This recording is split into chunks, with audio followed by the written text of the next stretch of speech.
and ensure that the setback we suffered should not dislodge us from the levers of state power necessary for driving transformation, including the working conditions and better remuneration for our teachers. Limpopo's Health MEC Dickson has raised concerns about the vandalism of hospital infrastructure. This after alleged cable theft at the pump station connected to a reservoir supplying water to Sekororo Hospital outside Tsanin. Authorities say water tankers have been sent to the hospital while repairs are being done. Department spokesperson Neil Shikwambana says they want law enforcement agencies to intervene. MEC Mashego believes that these acts of vandalism and theft draw back the department's effort to improve infrastructure as one of the key ways of ensuring that health services are delivered optimally to community members. She has further called on community members to work with the department and also law enforcement agencies to ensure that the perpetrators of these heinous acts are actually isolated and arrested. A fuel tanker has overturned on the N2 in Ngqushwa in the Eastern Cape. The truck transporting diesel was travelling from Ngqushwa towards Makhanda when the driver allegedly lost control while approaching a sharp curve. Provincial Transport spokesperson Makaya Komisa says the truck overturned and blocked one lane. He says the driver escaped unharmed. The case of reckless and negligent driving will be opened at Ngqushwa Police Station for further investigation as the content affects various stakeholders like environmental affairs, possible to cause disaster in future. MEC Ngata calls on all the motorists to reduce speed as most of our roads are still slippery due to recent rainfall. The top story, China says it has successfully launched an intercontinental ballistics missile into the Pacific Ocean. Beijing did not give details of the missile's path, but said that it landed in international waters and that the countries concerned were warned in advance. Japan, however, says it was not given notice of the test. The BBC's Stephen McDonnell reports. Tests like this, at least officially, haven't been carried out for decades from China, and so it would only be if you are significantly expanding your nuclear weapons capabilities that you would need to do such tests. And that's what has people worried, especially given that Washington and Beijing, around a year ago, started nuclear arms talks again, only to see them collapse a few months ago after the Chinese government accused the US of supplying too many arms to Taiwan. Recapping the top story now, a body has been recovered following the fire that gutted a residential building in Midrand, north of Joburg. For SAFM News, Kimudupi Makhalimeli. And coming up in your sports this hour, box to make It's a Bit Milestone special and Western Cape Derby takes centre stage today. More details at 3:30. SAFM 104 to 107 nationwide, leading the conversation. Cervical cancer is the leading cause of cancer-related deaths among South African women. This is heartbreaking because cervical cancer is highly preventable through HPV vaccination and regular pap smears. Pap smears are a bit uncomfortable but painless, doesn't take too long, and detect abnormal cells before they become cancerous. Women aged 21 and older should book a pap smear at a Cancer Association of South Africa care centre. Call 0800 22 6622 for info. This is an SABC supported initiative. Kickstart your journey to success in 2025 with the Durban University of Technology. DUT offers programs in the faculties of Accounting and Informatics, Applied Sciences, Arts and Design, Engineering and the Built Environment, Health Sciences and Management Sciences, open for applications for 2025. Applications close on 30th September 2024, but dates may vary. Visit dut.ac.za for a full list of available programs and entry requirements. Apply now through the Central Applications Office by visiting cao.ac.za. Channel Heritage Day your way on Afternoon Express on Tuesdays at 6 p.m. only on S3. As Chef Ruben Riffel braais lekker curried lamb skewers, we rock our traditional regalia, and Jules Harding of Good Luck celebrates her daughter Skylar's first Heritage Day, and it's orange malva pudding for dessert. That's Afternoon Express this Tuesday at 6 p.m. only on S3. The National Pulse, weekdays, 3 to 6 p.m. It is 7.5 minutes after 3 o'clock. Good afternoon and welcome to the Wednesday edition of the National Pulse. My name is Oliver Dickson. Thank you so much for your time this evening. I really do appreciate it. Lots going on in the world and lots coming up on the show today. We're going to be in conversation just after 5 o'clock this afternoon with the Minister of Basic Education, Siphiwe Gwagube. You would recall that she had done a press briefing on mostly covering the state of finances in basic education. We had that conversation, a similar conversation, a while back here on SAFM when I had interviewed National Treasury in relation to budget allocations and the current account of funding, of allocated and funded budget. In the Western Cape, you'd recall that they had announced that they're going to be cutting or at least ending the contracts or not renewing the contracts of 2,400 teachers because they just can't afford it. What had happened there was they had an allocated budget, but the budget, 2/3 of the budget was funded, 1/3 of it just never was funded. They did not receive the money from National Treasury because our current account is running low and behind. And as a result, they've had to implement austerity measures, such as not renewing the contracts of certain teachers. Gauteng, and it's affect all the provinces, right? But Gauteng has chosen to go about it slightly different in that they had decided to take money away from the nutrition program. They had decided to take money away from other programs ancillary to basic education to keep funding the salary bill of teachers that had fallen into that unfunded bracket. And so we're going to be speaking to Siphiwe Gwagube about that a little bit later on this hour and a lot more. You can be a part of that conversation. I'm going to start off this hour interviewing Professor Anthony von Nieuwenkerk. He's one of my favorite interlocutors on international relations. And we're going to be talking about President Ramaphosa's speech on reform of the United Nations Security Council yesterday. Is reform of the United Nations Security Council possible? Joe Biden had echoed similar calls and sentiments yesterday. We'll dig into that. And then a little bit later on, we're going to be speaking to Barry Bateman, who's the spokesperson for AfriForum's private prosecution unit. And this is on a very important case. Today, the Pretoria Magistrate Court had sentenced a former South African National Defence Force member, his name is Leon Santos Konga, to life imprisonment for rape and 10 years for attempted murder. AfriForum had represented his victim, Sergeant Antoinette Ndishishi.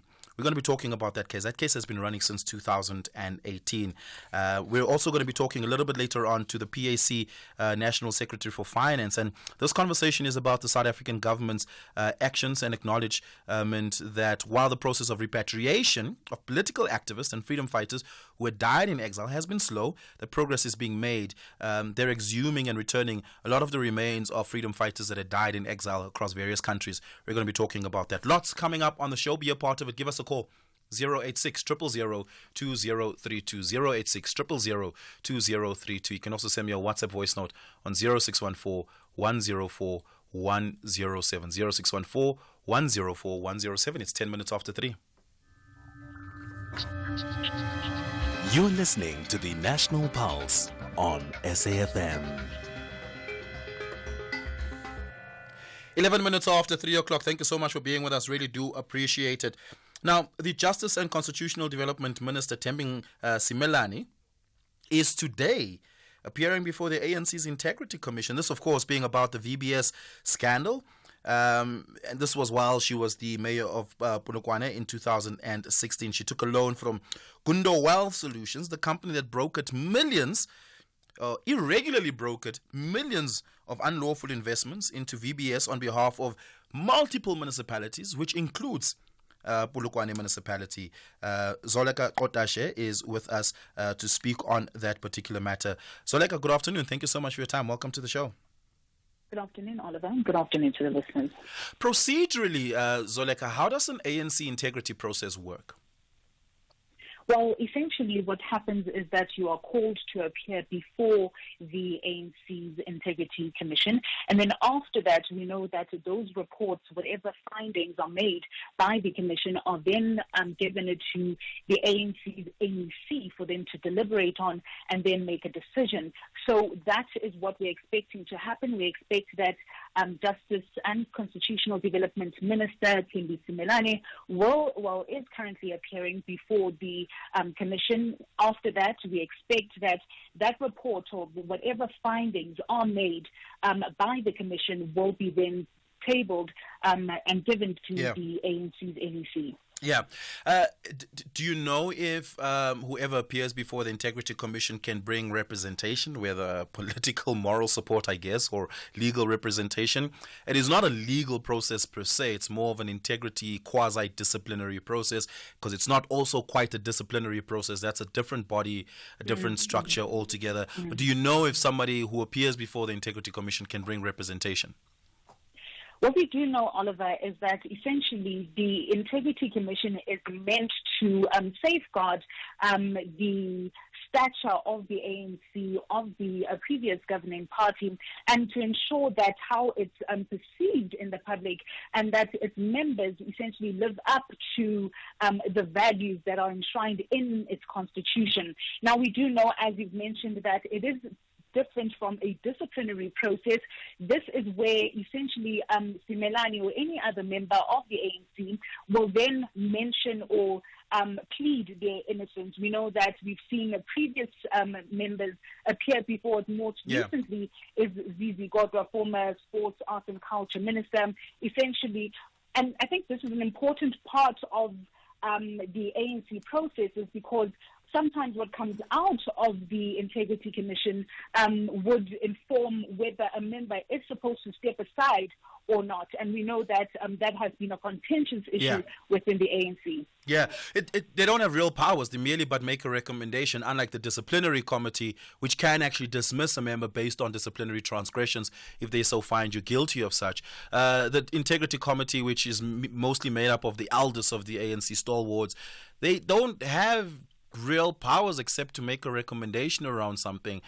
Do we know, because they also keep these things very secretive, right? Do we know if the Integrity Committee has ever recommended the suspension or expulsion of any of its members before? Well, Oliver, you are correct. The Commission doesn't have any real teeth, and that has been some of the criticism that it has been faced with. You'll remember that in 2022, with the ANC President Cyril Ramaphosa's matter, where he did appear before the Commission, but then that report never saw the light of day, essentially. We were expecting that it would be ventilated during the conference, if you remember, in 2022. That didn't happen. Of course, delegates also raising concerns with why that didn't happen in relation to the Phala matter. But we do know that there are recommendations that it makes, and of course, as you say, will be up to the ANC's NEC to then make a decision on how they proceed. Yeah, and so Thembi Simelane is now appearing on this particular matter, but she's also being investigated presumably by the NPA. Those are separate matters. Parliament also has structures that it can use to call the minister to account. In fact, when she appeared before the Justice Committee in Parliament not too long ago, she was asked very specifically on this matter as well. She said a lot in the public domain. What do we know, or what can we glean from what she's put out into the public about what her potential defense will be before the Integrity Commission this afternoon? Well, what she's put out there and what we expect that she'll say is that she did make payments of the loan that she received. As you correctly mentioned, this is during her tenure as the mayor, and where she received a loan of about 600,000 rand. Of course, she used that money, but then she said that she repaid that money with interest, and that the communication that she continued with the affected parties only continued after the meetings were, or after she had concluded making the payments. of course, that's what we expect that she will be saying before the Integrity Commission. But I think also, Oliver, what's important is that the ANC's NEC, or what comes out of this Integrity Commission, will be tabled before the next NEC meeting, which is scheduled to be in October. Of course, the position that she holds in society as a Minister of Justice calls into question her previous relations and how that will affect how she, for example, oversees the NPA. You do know that this may be a matter that will have to go to the NPA, and of course she is then a Justice Minister. That calls into question the entire integrity, and that, I think, is the purpose of her appearance before the Integrity Commission. But we do expect that this matter will come up when the ANC NEC sits in October. She had a meeting with President Ramaphosa a couple of weeks ago on specifically this matter. The presidency told us in a statement that Minister Simelane will be explaining to President Ramaphosa what had happened. Did the presidency say anything after that? Do we know if they've given a feedback as to what the outcome of that meeting was? Well, what we've noticed is that senior leaders of the party have been extremely mum over the matter. The ANC deputy president as well, refusing to comment on it. And even this meeting or sitting is virtual and, of course, not open to the public. We do know that the president hasn't said anything at the moment, but as a senior leader, as the highest leader within the ANC, has called for her to account for what has been widely reported upon, as well as because, of course, she is the Justice Minister. Ironically, the president himself appeared before the Integrity Commission on Phala Phala. We don't know what the outcomes of that was as well. Of course. Zoleka, thank you so much for your time this afternoon and your insights. Really do appreciate it. Zoleka Otashe, SABC News reporter. I'm taking your reactions to that. Give me a call, 086 000 2032. 086 000 2032. You can send me a WhatsApp voice note on 0614 104 107. 0614 104 107. Tweet me at Oliver_speaking on Twitter, Oliver Dickson on Facebook. It's 19 minutes after 3. Four dynamic design duos reimagine and reinvent 4 apartments in a century-old building nestled in the vibrant suburb of Sea Point, Cape Town. Armed with creativity, determination, and a limited budget, the duos fight against the clock to transform this grand old dame into a contemporary masterpiece, all under the critical eyes of an expert judging panel. The winning duo will claim a grand prize of 300,000 Rand, with an additional 100,000 Rand going to the fan favorite team, as voted by viewers. Channel your inner wow with My Design Rules, Sundays at 7 p.m, only on S3. Open up. S3.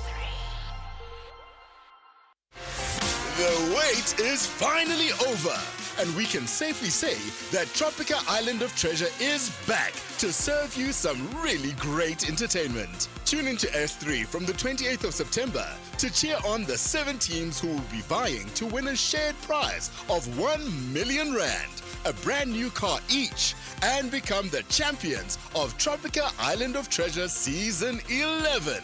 Fancy 50,000 bucks? Predict the champions of Tropica Island of Treasure, and you might be sipping that cold, refreshing Tropica all the way to the bank. Follow at MyTropica and at SABC3 for more information.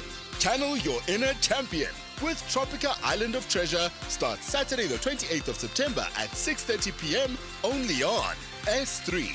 Open up. S3.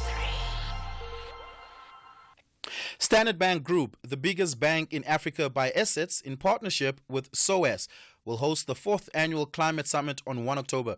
This summit will host insightful discussions with various industry experts in charting Africa's course to net zero.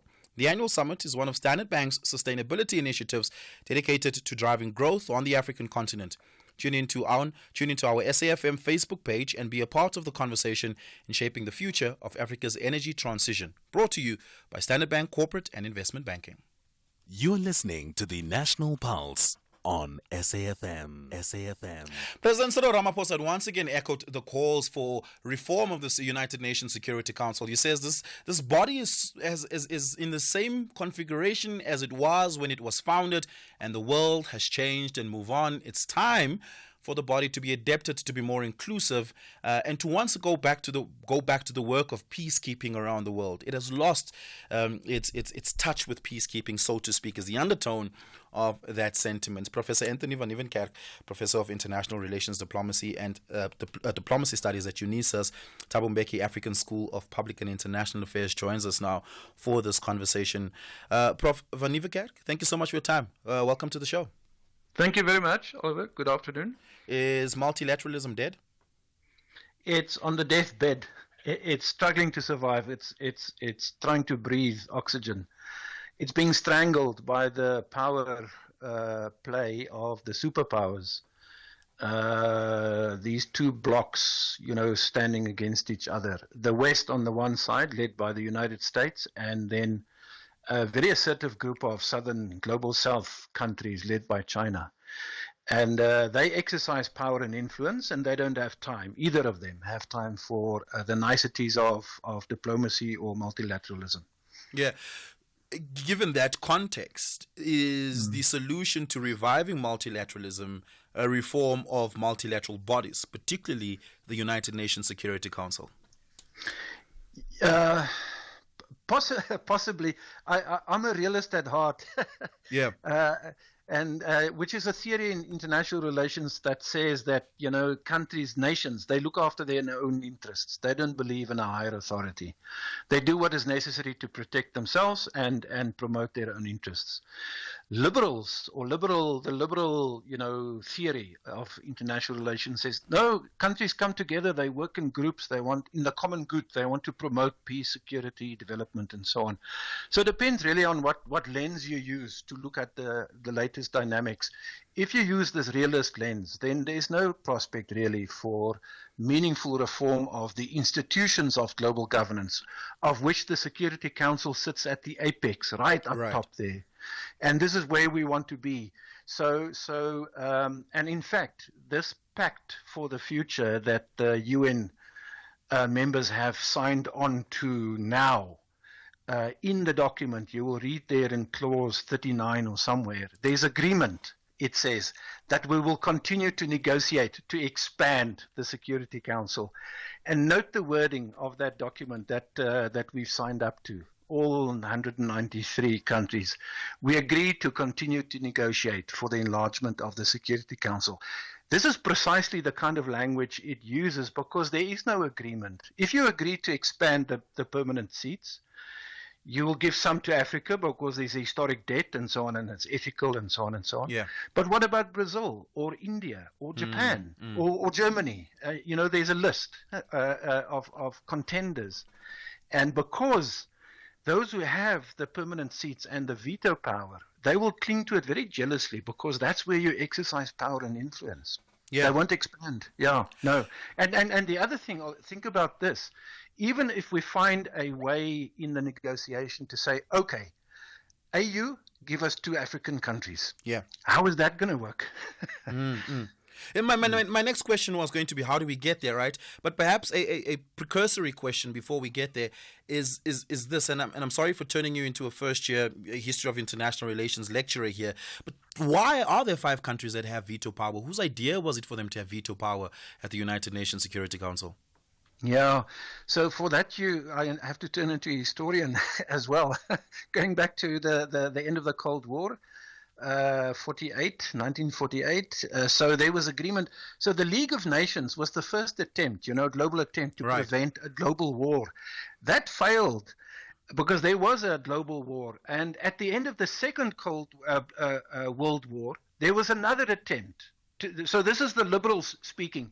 If we work together, we can prevent violence and war and exploitation. And so the United Nations was created by those who won the Second World War, who beat Hitler and Mussolini and the Japanese by throwing nuclear weapons on their country. And those who won, the 5 of them, the United States, the UK, France, Russia, it was the Soviet Union then, but it's the successor, the Russian Federation, and China said, let us form this body, control it, sit at the apex where the Security Council is, and then design this thing called the veto right, so that when people make decisions which we don't like, we have the power to say, no, it's not in my interest to allow a certain decision to go through. And then all of them claimed the veto right. Now, the Americans are saying, Africa, why don't you bring 2 of your members, 2 of your 54, and we'll graciously allow you to sit on the chair, the permanent chair, but you're not going to get the veto. Because if we give you the veto, imagine Nigeria vetoing an American decision on the Security Council. So you're not going to get the veto, but you can sit there and participate in the conversations. Yeah. And Africa doesn't know what to do. Do we go in without the veto because then you have a foot in the door? Or do you oppose this in principle because it's unjust? Yeah. It's another delay then. Yeah, I mean, the veto, much like depending on where in the world you are and what sort of democracy you have, much like the filibuster, is there to frustrate process, right? Correct. And one then has to ask, given how diametrically opposed these countries are to each other, China and the US, although they sometimes pretend to get along, Russia and the US, they just never get along, and they make that quite clear to us. And France and Great Britain having their own beef. How often do they reach consensus on anything? They reach consensus on the Pact of the Future. This document that you must go and Google, and we must all read it actually, because it represents some kind of an advancement in thinking around. Let me give you an example. I shouldn't be too cynical. So climate change, is something that not one country or one continent can actually tackle. You have to come together to deal with extreme weather. Another one would be the outbreak of these diseases, global sort of pandemics and so on. There might be other. Third one, do we open up outer space? Can it be militarized? Can you send satellites and laser cannons into the space?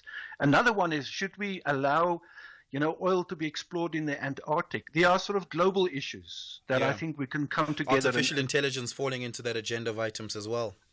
Absolutely. New forms of warfare, the drone warfare, the militarization of drones. I mean, we need the expansion of the nuclear club. There are many issues, I think, that we can all agree on that we need to control better. And so there are areas of consensus. But when Russia or China says in the Security Council, America, you continue to support the Netanyahu government in a genocide in Gaza, stop this, then the Americans exercise their veto and say no. Yeah. And just lastly, if Africa were to have to decide who are our 2 members, whether they get the veto or not, that will become permanent members of the United Nations Security Council, where it's not a rotational thing as it currently is, how would we, is the AU well structured enough to be able to have that conversation?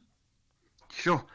It's not really doing that because our leaders are hesitant to open that door, to put that file on the desk, to open the file, so to speak, because it's going to unleash a lot of tension.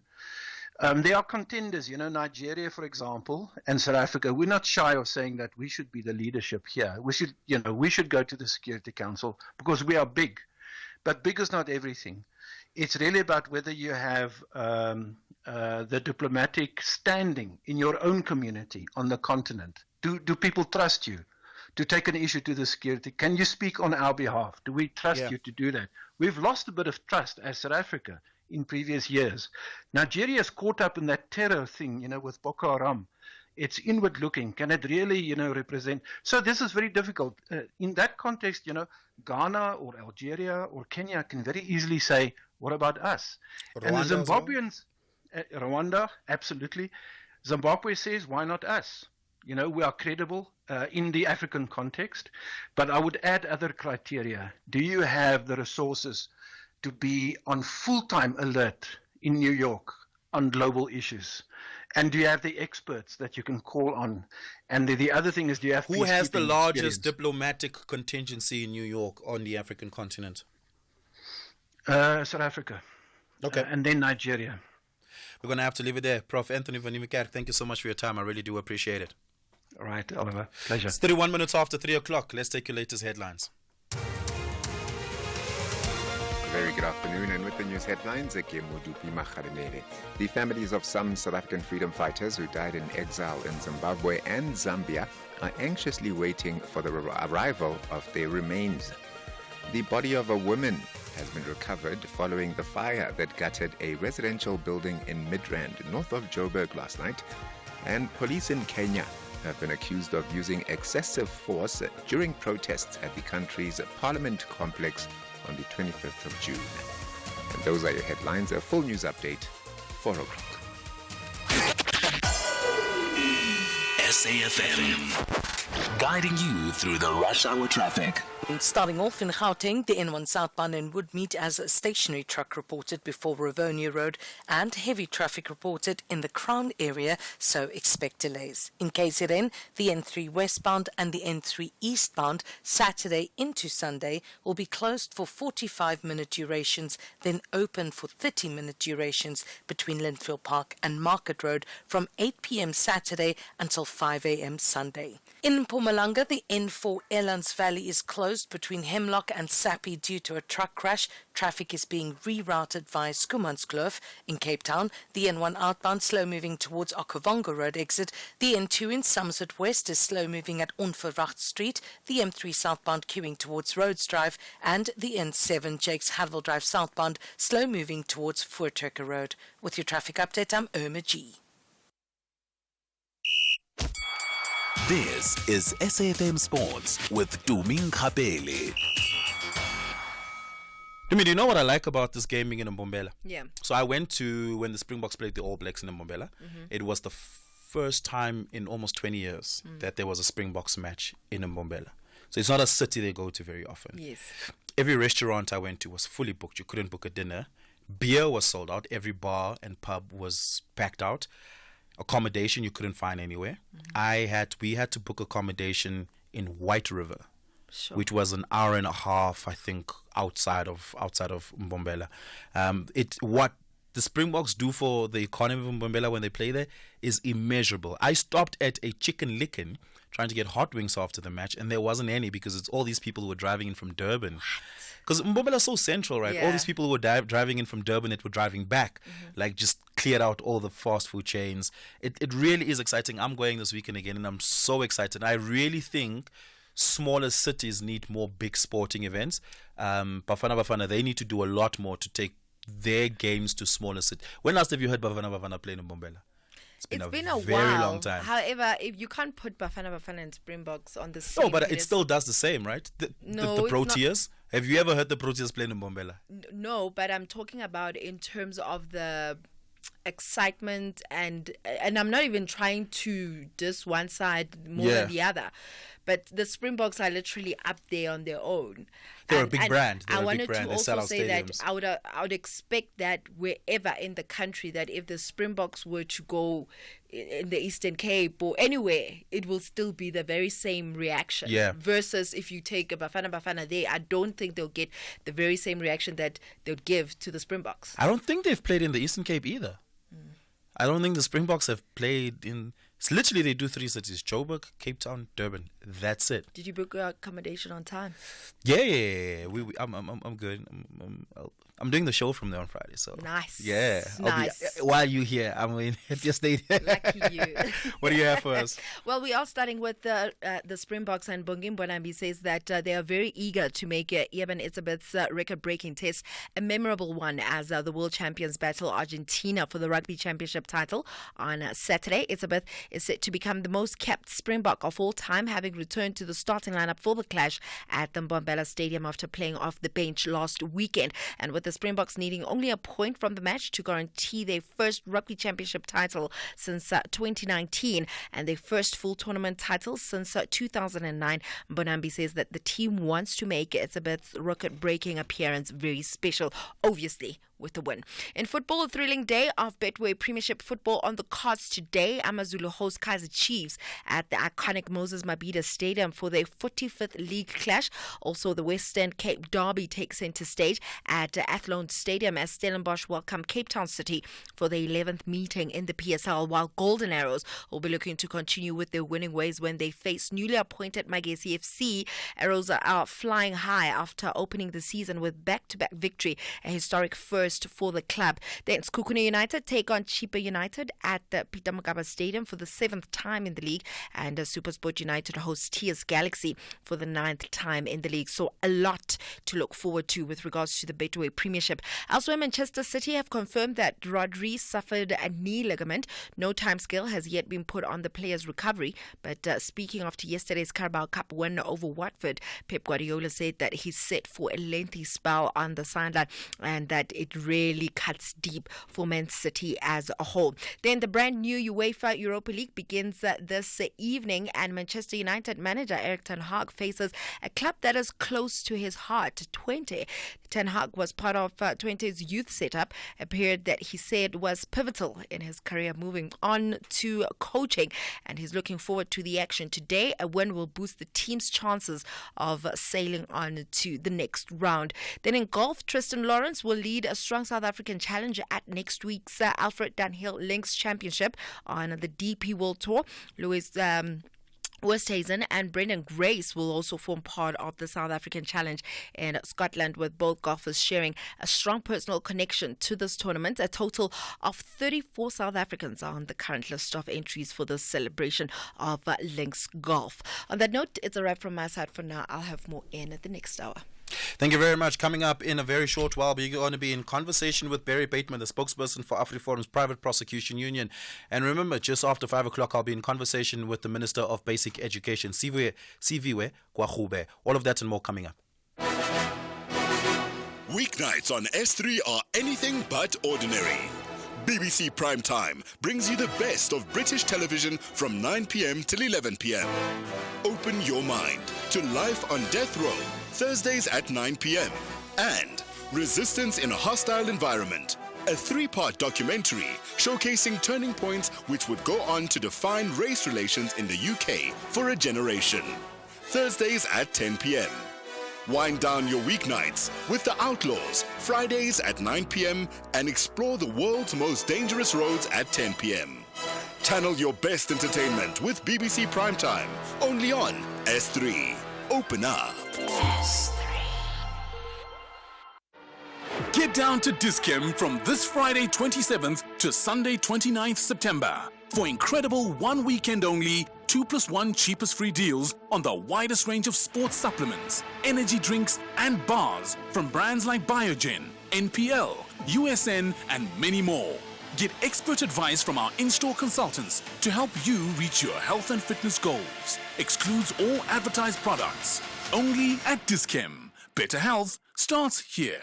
Africa from Within follows the journey of our anchor presenters who travel to various locations in order to delve into the inner workings and untold stories of the unsung heroes. At its core, Africa from Within is all about grassroots storytelling and the showcasing of the conservation contributions of ordinary people to Africa. It aims to engage and entertain viewers, educate and promote conservation, and inspire viewers to value our natural heritage. Don't miss Africa from Within on SABC2 every Friday at 7 p.m.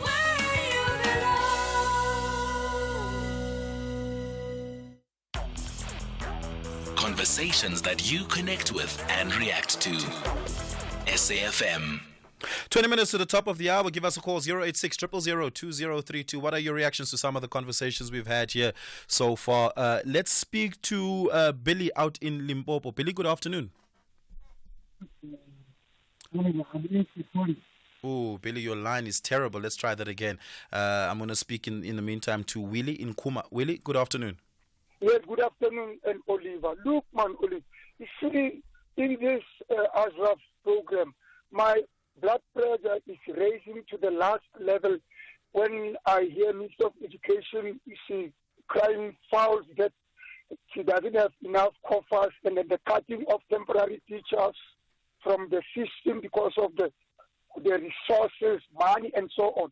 So that it raises my blood pressure because our president would pride himself during the elections that South Africa is the only country that is good at supplying the grants, the social grants to its people. Is the best. Now, meaning that the government itself, AC government, has been stealing the money. You see, now they are running short of money to pay those temporary teachers. You see, and then they want to go to the nutritional coffers to go and take them.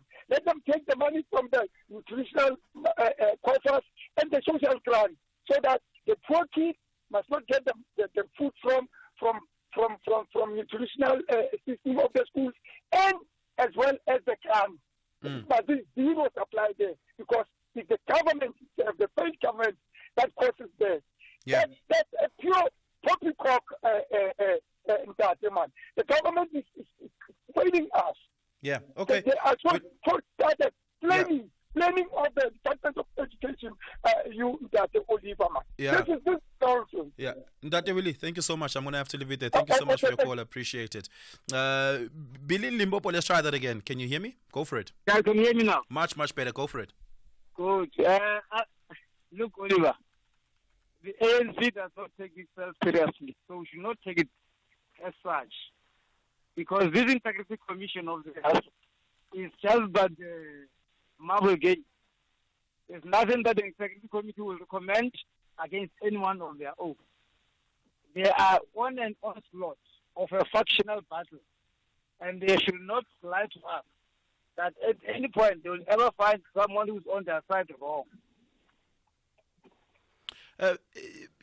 Again, look, maybe you're right? Because I don't really know if real action has been taken against anyone that has gone through an integrity commission process. So perhaps not. But it must be recognized. And I mean, I think perhaps the spirit behind it, right, is that the elders of the party, who are the architects of the integrity of the party, are there at the helm of it to speak to members that may have transgressed so that they can safeguard the integrity of the party. And when we talk about integrity, we're really talking about the image of the party here, right? Because that is what they seem to attempt to safeguard. So to an extent, I think you might be right on that, Billy.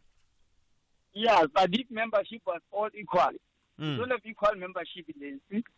We've got leaders and we've got ordinary members, and we've got useless members in the ANC.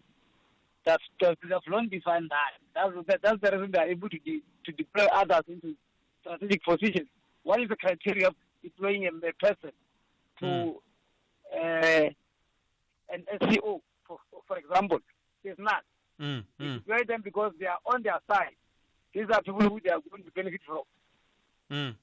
Okay, thank you so much for that. Don't tell me about any integrity in the ANC. There's none. Yeah. Thank you so much for that. Appreciate it. That is Billy calling us there in Limpopo. We continue to take your reaction. 086 000 2032. Let's speak to Barry Bateman.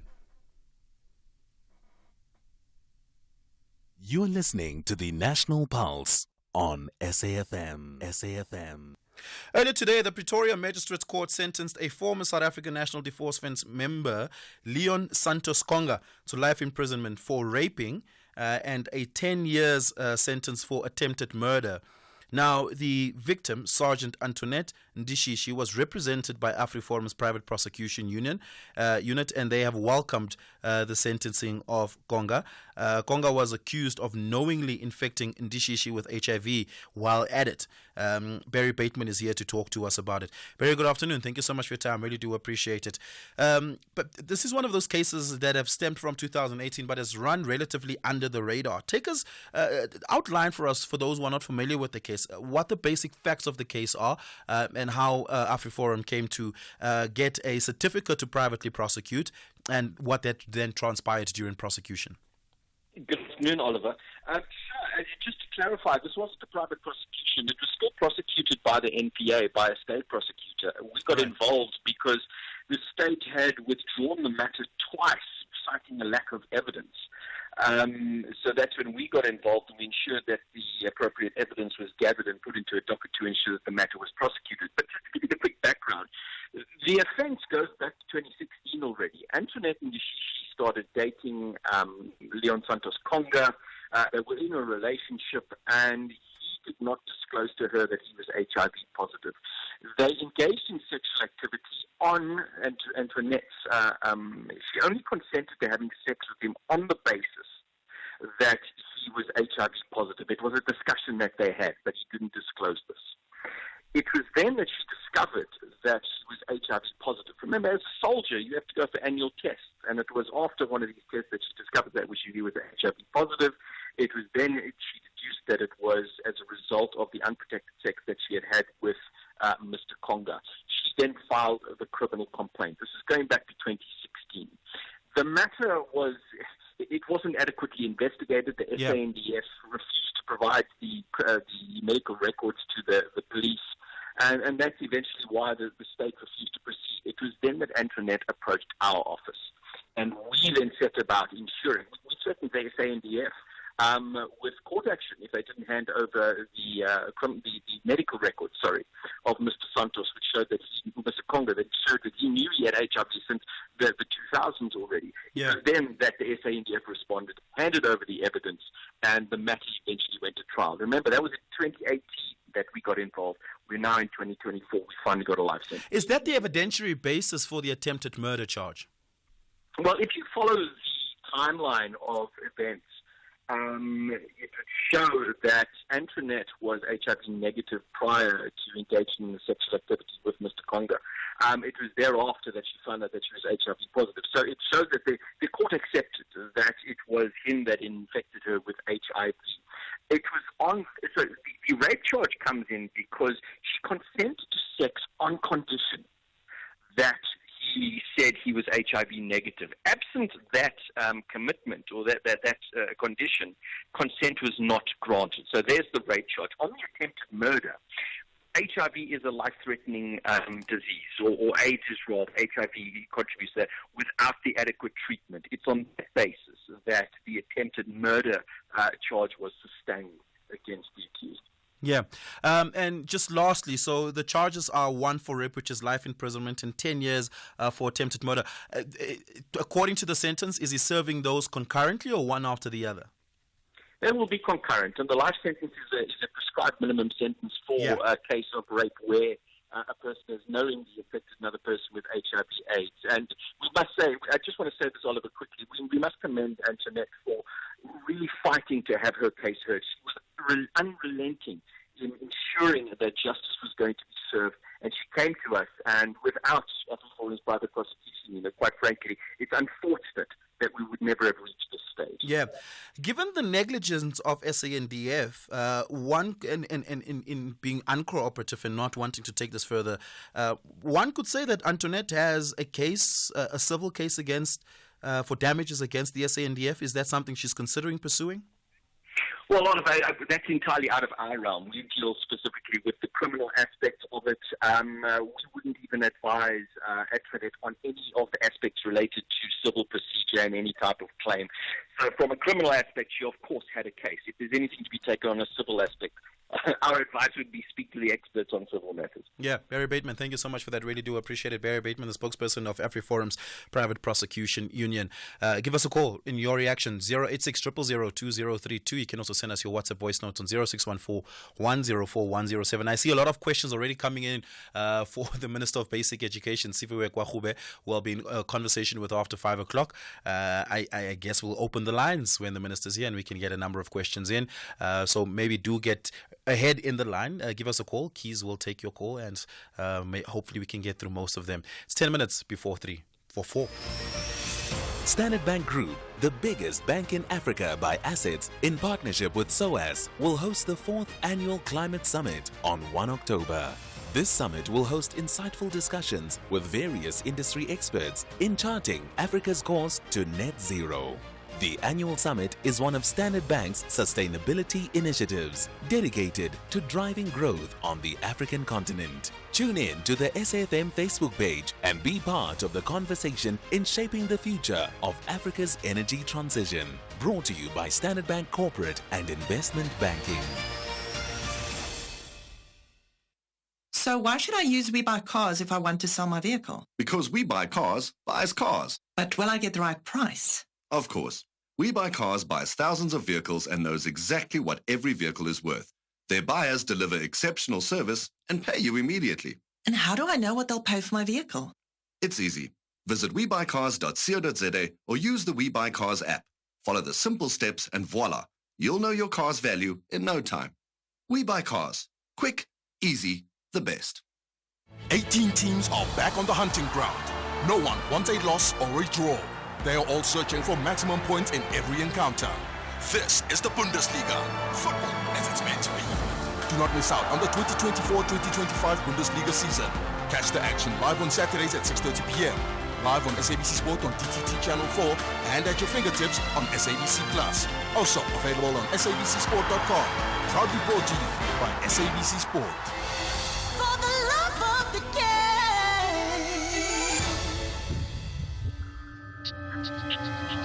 You're listening to the National Pulse on SAFM. Give us a call, 086 000 2032. Let's have a listen at some of your WhatsApp voice note reactions.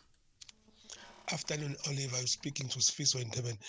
What's shocking me now, Oliver, is that why ANC does not remove that woman on a position which is very critical. Minister of Justice, the Department of Justice. You know, when you deal with this, you have to be removed in your position. Not that you are fired, you are just being removed.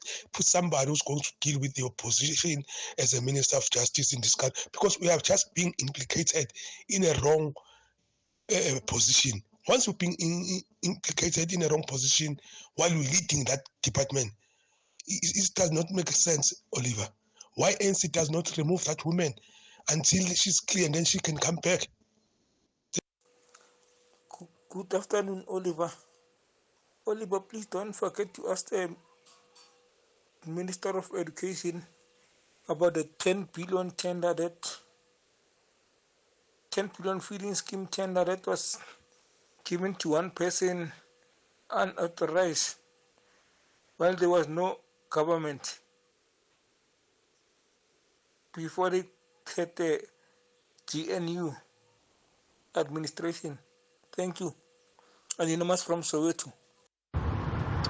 Afternoon, Oliver and the SFM listeners. No, man, the Springboks did play in Gqeberha at the Nelson Mandela Bay Stadium. I think it was 2018, somewhere around, or 2020, around 4 years ago, something.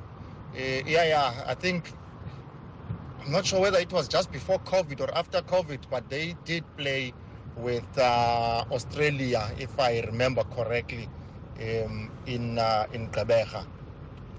That was the last time. I think, I'm not sure whether it was 2018 or 2020, just before COVID, or just after COVID. I can't really tell.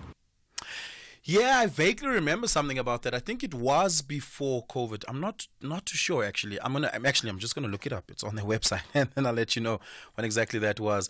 Give us a call, 086 000 2032. Let me tell you about this now. The repatriation of the remains of former liberation fighters and activists that have died in exile are being exhumed and repatriated to South Africa. Kailihle Kumalo is here to give us an update on that. Kailihle, good afternoon. Thank you so much for your time. Appreciate it. Zimbabwe and Zambia are the countries in question. Do we know how many bodies we're talking about here? Well, certainly, Oliver. Thank you so much for having me. So far, the number that you have been given is 49, but obviously that may change because, this is a very rigorous process where they had to really just make sure that these are right remains, and also for the families, this is quite a very important time. They've been waiting. Some of the deceased, they died in the 60s, 70s, and 80s. And today it's going to be a culmination point. And I can tell you this much, Oliver, we're really here at the Waterkloof Air Force Base. The bars is incredible, where the families are really waiting with a great deal of anticipation. The original time for the flight to arrive was 2 p.m., but we do understand any minutes from now onwards, the plane may land here from Zimbabwe. We know that in Harare as well, there was another ceremony that was held in terms of the repatriation. Yeah. Where do we know where these bodies will be taken to? Is there a particular gravesite monument where they'll be reburied? What are the involvement of the families in that ceremony? So really the families, they do have their own discretion. So what's going to happen here is that the plane will get in here, and obviously, and then the remains will be taken out, and then there will be a short ceremony where two ministers, Minister of Defense and Military Veterans, and Jimatecha, and also Minister of Sports, Arts and Culture, Gaten Mackenzie, will officiate. So it's expected to be a very short one, and then the remains will be taken to one military hospital here in Pretoria. And then there'll be a massive homecoming ceremony on Friday, Oliver. So we do understand it's still going to be a bit of a process, because we understand there'll also be a DNA done in terms of verification, but also we do understand that the families will be choosing their respective areas where they want their family members to be buried, but also quite very interesting names there, Oliver, the likes of Duma Nokwe. This is the former ANC Secretary General, a man who really fought against apartheid. He was based in Zambia. He died in 1978, and when you look at the context of the struggle, he was one of the leading voices where he was promoting the struggle of the ANC through the structures of the OAU at the time, the present AU now, and many other international platforms, the likes of Todd Matshikiza as well, and many others as well, from the PAC, the likes of Mr. Pokela, and many others as well. Yeah. Importantly here is the homecoming ceremony that will be done. Because it's led by the state, it is a state ceremony, it's a state function. But we know that freedom fighters span across various different political parties, not just the ANC. You had mentioned, for instance, Todd Machigidze, who had come from the PAC, being a part of the bodies that have been exhumed and repatriated. What do we know about the functionality of the ceremony, and whether different political parties will be allowed to participate in it in their political, in a political sense, or will it be exclusively done by the state? Well, Oliver, what you understand is that it's going to be exclusively done by the state, especially because this is a state initiative, as much as the way other plans by, for example, the ANC itself and many other formations. But, in light of the South African cabinet approving this Repatriation and Restitution Act, so then this inevitably is going to be a state occasion, especially because when you go back to the State of the Nation address in 2020, President Cyril Ramaphosa indicated that the likes of Basil February, one of the MK operatives, and many others as well, Florence Maposha and many others, they should be brought back to the country, especially because this is the theme of the state of South Africa, where they're celebrating the legacy, but also paying homage to the heroes and heroines who contributed immensely in the achievement of democracy. Yeah, the plane that's arriving now at the Waterkloof Air Base, is it coming from Zimbabwe or from Zambia?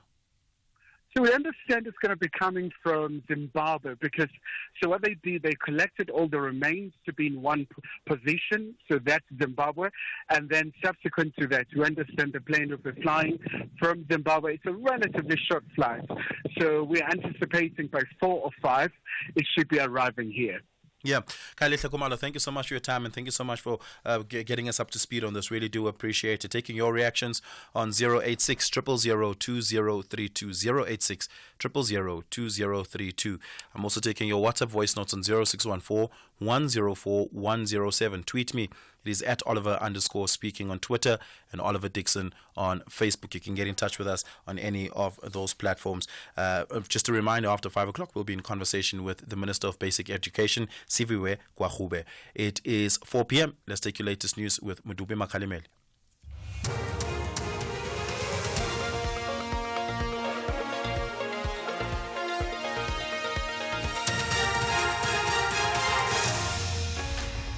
Thank you very much, Oliver. The top stories this hour: families await the bodies of SA freedom fighters and one person killed in the Midrand complex fire. A very good afternoon. The families of some South African freedom fighters who died in exile in Zimbabwe and Zambia are anxiously awaiting for the arrival of their remains. They've been exhumed from the two countries and are being returned home. The families say they've been waiting for this momentous occasion for years. The remains will arrive shortly at the Waterkloof Air Force Base in Pretoria. One of the family members, Miriam Matsikiza, says she cannot wait to receive her late father's remains. I'm here to receive the mortal remains of my father, Todd Machikiza, who died in Zambia in 1968. Yes, it's an amazing feeling because this is a dream. It's my father's dream, first of all. He was in exile but always wanted to come back to South Africa. He felt very much isolated in the other countries where we stayed. It's also the dream of our family to have my father back. And so I'm speaking on behalf of not only my late mother, my late brother, but also the rest of the Machikiza family. So yes, it's really a welcome event. Justice Minister Thembisi Melane is appearing before the ANC's Integrity Commission regarding the VBS matter. She previously appeared before the Portfolio Committee on Justice on the issue. Simelane must still also account to her political party, the ANC. The virtual sitting is not open to the public. ANC Deputy President Paul Mashatile addressed the matter on the sidelines of the SATU National Congress in Boksburg on Gauteng's East Rand. I know that she did say that she will do so. It's a good thing, and I'm sure it's important that her name gets cleared, and I'm sure that will happen. The body of a woman has been recovered following the fire that gutted a residential building in Midrand, north of Joburg. Many residents at the Broadwalk Urban Village complex were evacuated to safety. However, some lost everything in the fire that destroyed 130 units last night. Emergency Services spokesperson Kolile Kumalo says they are investigating the cause of the blaze. EMS search and rescue team has recovered the body of a female submerged under rubble and roof material that collapsed yesterday evening. The body was recovered just before 12 o'clock this afternoon. The body has been identified. The Mpumalanga High Court in Mbombela has postponed the rhino poaching case of alleged rhino kingpin Joseph Nyalunga to next week Tuesday to allow one of the accused to apply for legal aid and for the state to appoint a prosecutor. Nyalunga and his co-accused are facing over 40 charges related to rhino poaching and racketeering.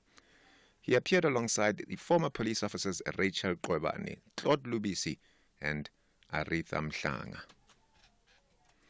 And further afield, police in Kenya have been accused of using excessive force during protests at the country's parliament complex on the 25th of June.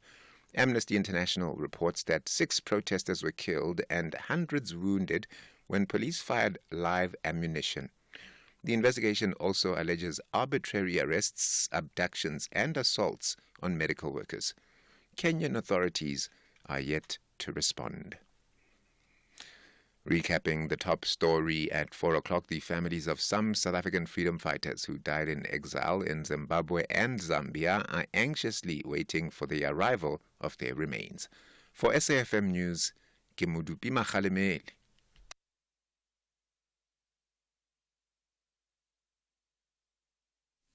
In sports this hour, fit again, Leclerc and Faniga return to the pool and Mbappe suffers thigh injury. More details at 4:30. SAFM has signed a code of conduct that is enforced by the Broadcasting Complaints Commission of South Africa. Under the code, we are committed to giving news that is accurate, comment that is fair, and programming that is not harmful, does not amount to hate speech, or contain violence or explicit sex. If you think we are not living up to that code, then you can inform the Broadcasting Complaints Commission of South Africa. Direct any complaints in writing to the Broadcasting Complaints Commission of South Africa. PO Box 142365. Craig Hall 2024. Fax to 011-326-3198 or an email to bccsa@nabsa.co.za. For more information, please visit www.bccsa.co.za.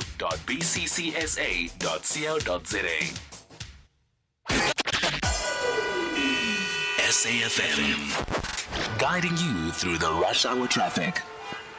Good afternoon. Starting off in Gauteng, the M1 southbound in central Johannesburg is slow moving towards Crown Interchange. The N12 eastbound in Alberton has a crash reported at Elands Interchange. Witkoppen Road westbound in Sunninghill has delays towards Nanyuki Road, and the N1 northbound in Pretoria has a stationary truck before Rigel Avenue. In KZN, the M4 northbound has roadworks with traffic restrictions towards the Lelusha Mall exit, causing delays. The N11 has roadworks with traffic restrictions north of Ladysmith, and the N3 eastbound has roadworks reported the right lanes closed between Sadara and the Hilton exit. In Mpumalanga, the N4 Elands Valley is closed between Hemlock and Sappi due to a truck crash. Traffic is rerouted via Schoemanskloof, and in Cape Town, the M3 southbound has a crash before Rhodes Drive. That's causing delays. The M5 southbound is slow moving towards the N2 highway exit, and the N2 Nelson Mandela Boulevard outbound queuing towards Hospital Bend. With your traffic update, I'm Irma G. Hey, you know, Ntwana, if I could, I'd fly to Dubai. Here we go again. First class, Exeni. Ngithi shwe. Get myself a V12 Beast and a mansion with Instagram-worthy views. You don't even have Instagram. Imagine seeing the city skyline from my bedroom, watching MasterChef SA while I have my very own MasterChef in my kitchen. Forget the queues at the cinema. I'd have one in my crib, Joe. I'm talking 7.1 surround sound and a 120-inch 8K TV whilst I'm sipping on some grapes. I'm talking luxury, Ntwana. What do you know about that? Let me school you, bro. Tune into Dubai, Buying the Dream. Saturdays at 8:30 p.m. on S3. And channel your inner luxury. Only on S3. Open up. Durban's vast and warm ocean is our gold mine. Join us as we dive into the blue economy extravaganza, unlocking new opportunities and fostering sustainable growth during Blue Economy Week from the 24th to the 28th of September 2024 along the beachfront. Experience a display of exciting maritime activities from a variety of aquatic sports, groundbreaking maritime discussions and career opportunities, innovation programs, spectacular fashion, and much more. Don't miss this incredible event. Durban's Blue Economy, shaping our future. Visit Durban and explore the endless wave of tranquility. For more information, log on to www.durban.gov.za or any @eThekwini platforms. Weeknights on S3 are anything but ordinary. BBC Primetime brings you the best of British television from 9 p.m. till 11 p.m. Open your mind to Life on Death Row, Thursdays at 9 p.m. and Resistance in a Hostile Environment, a 3-part documentary showcasing turning points which would go on to define race relations in the UK for a generation. Thursdays at 10 p.m. Wind down your weeknights with The Outlaws, Fridays at 9 p.m. and explore the world's most dangerous roads at 10 p.m. Channel your best entertainment with BBC Primetime, only on S3. Open up.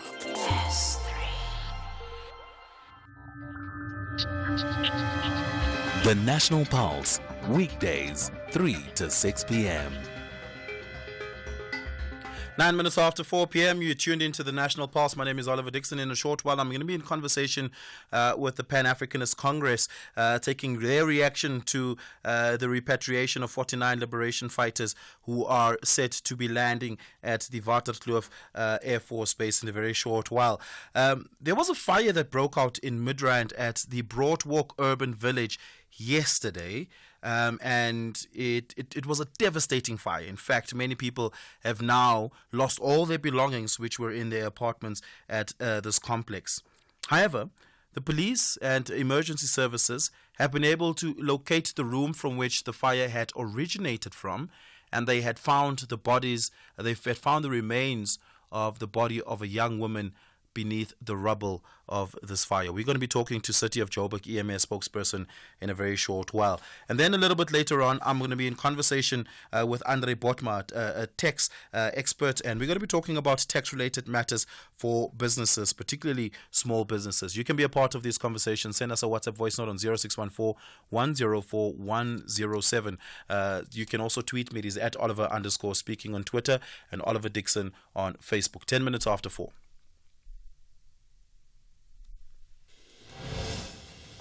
SAFM supports a litter-free South Africa.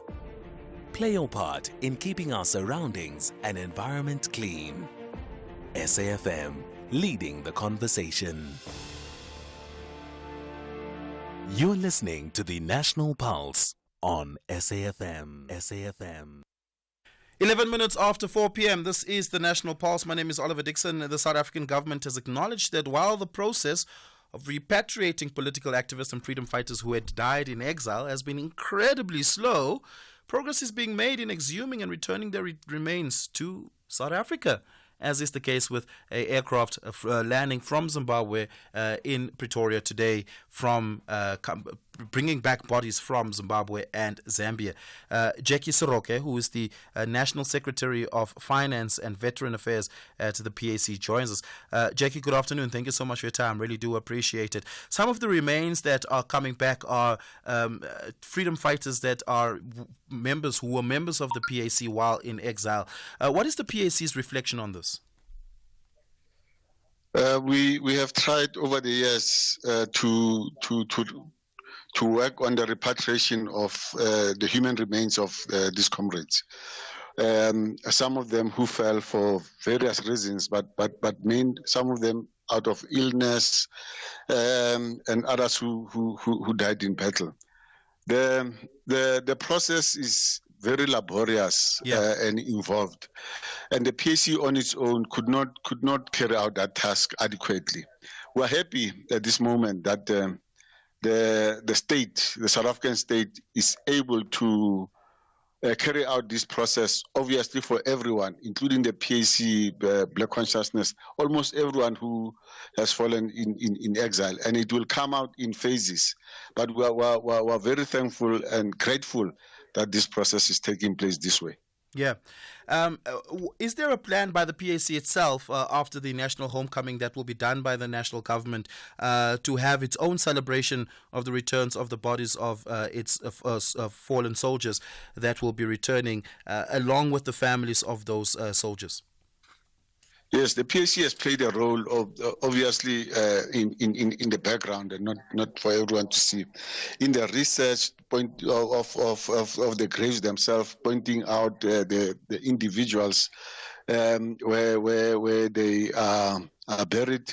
We have been talking to the families, and there will be an opportunity for the PAC to play a role in the reburial of the martyrs, and in that sense, the PAC as a political party will fly its flag, will go into details about the role played by some of the individuals, and will do so with the families that are concerned. Of course, also with the state playing its role, but the state's role will be minimal when we get to that stage. When you do a reburial, is there a specific place, a specific park, a specific monument that you want to do it at, or will it be up to the families? Well, and this is really in consultation with families. Families have to understand these are national heroes. We're talking about people who have laid down their life for a nation. So we have agreed that they deserve to be buried like heroes.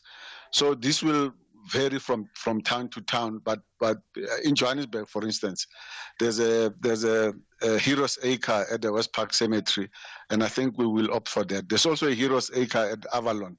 We'll opt for that as well, and so it will be in many other cities and towns. Talk to us about the significance around closure and bringing to close a very important chapter in South Africa's anti-apartheid fighting era, but very specifically as well for a party that has rooted its own fighting in a very specific ideology of black consciousness.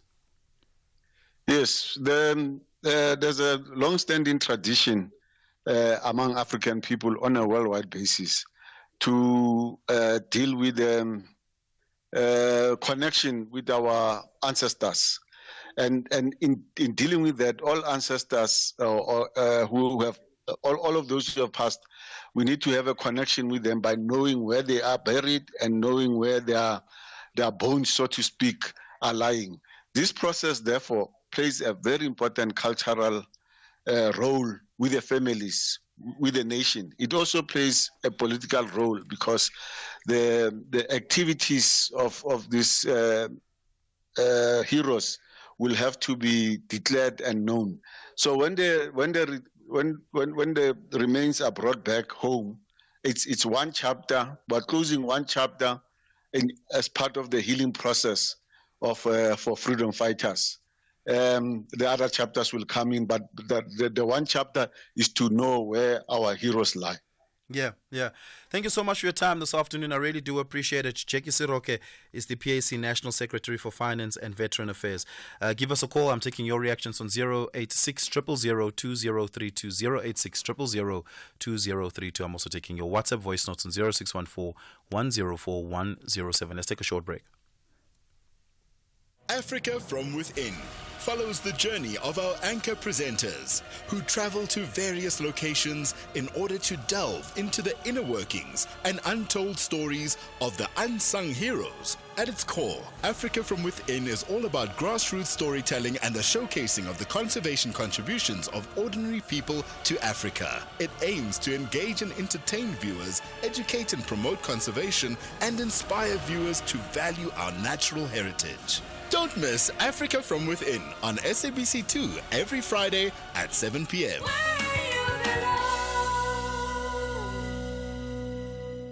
Welcome to the team, Andile. Thank you. What will be your first order of business? Well, ensuring our greatest assets are taken care of. Our vehicle fleet? No, our employees. You see, I want them to feel confident in our company's employee benefits, and Old Mutual Corporate is perfect for that. They take care of everything, from retirement benefits to health and group risk solutions, consulting, and more. Visit oldmutual.co.za/employee benefits and go from questions to solutions for your employees with Old Mutual Corporate. Old Mutual Life Assurance Company SA Limited is a licensed FSP and life insurer. T's and C's apply.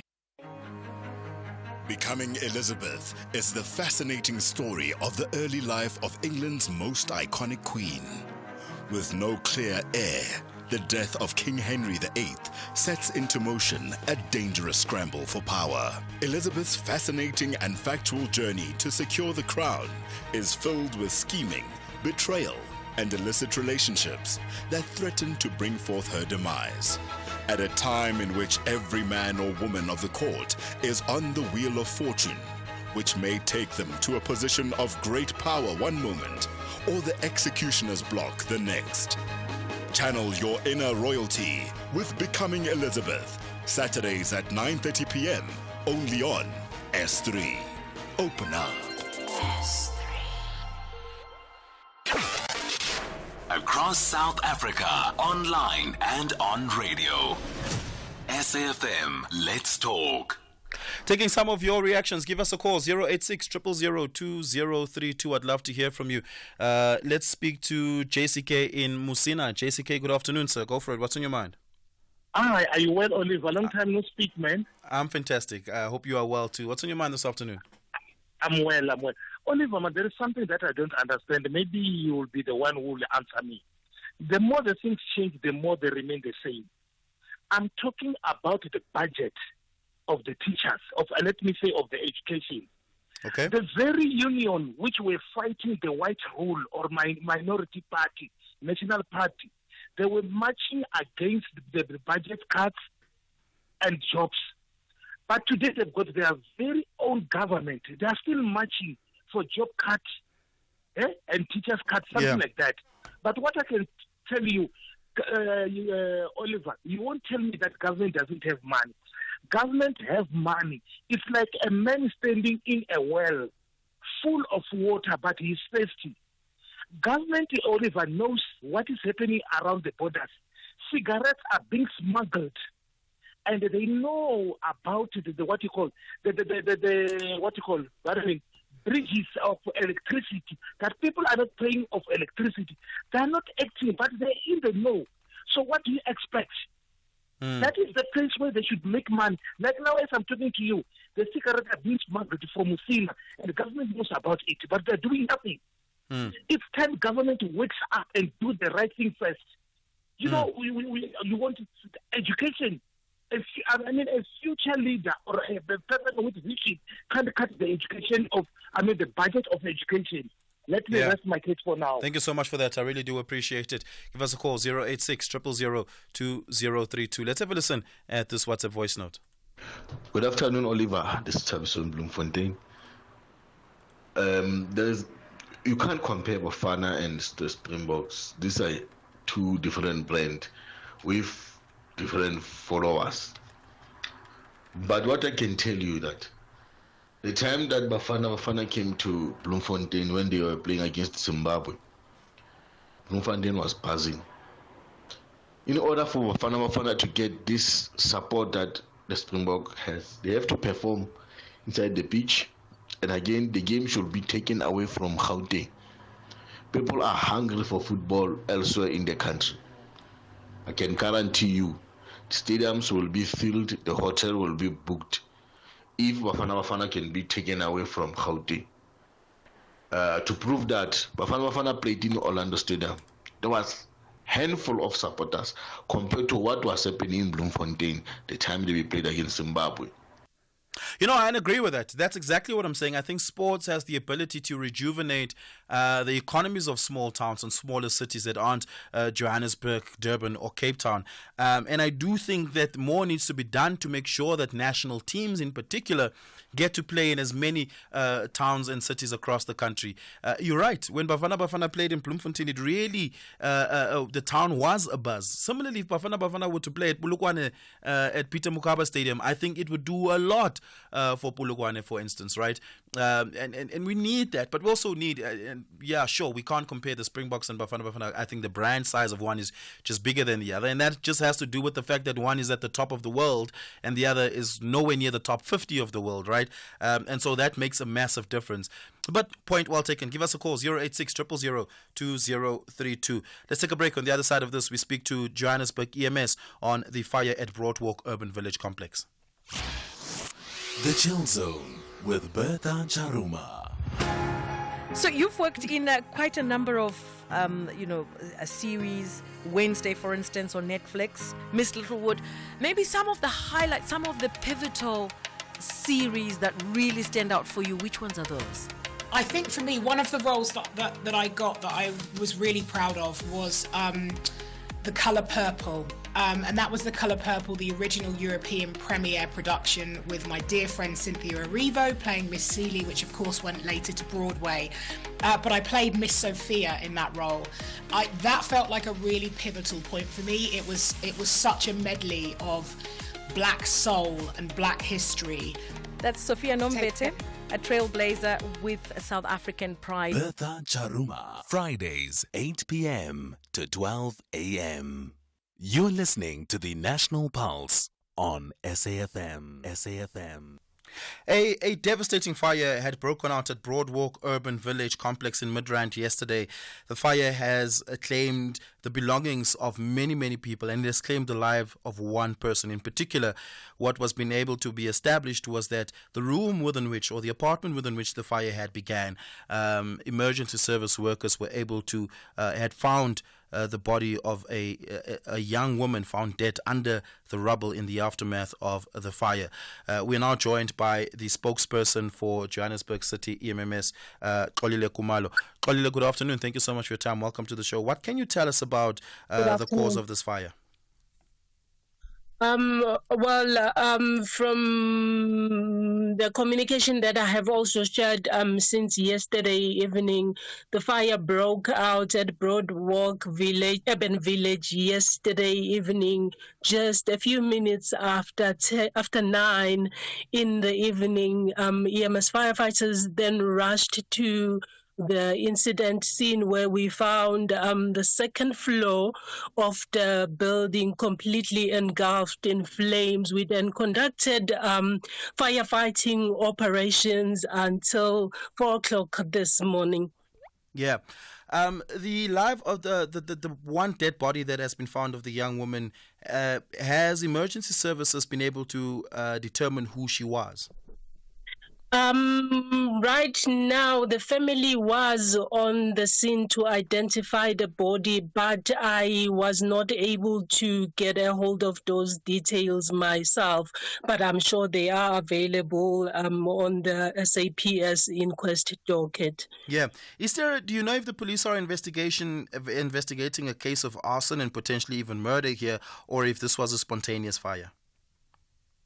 I'm not quite sure. All I know is that an inquest docket has been open. As to the nature of the investigation itself, I'm not sure what are they investigating. Yeah. Whether it's murder or as in I do not have that information. Were any injuries reported? Last night, one patient was taken to a nearby hospital, which is Kirstenhof Hospital, in the evening. That's the only injury that we have on record. Yeah. Importantly, this fire had left many people without their belongings now that had burned away.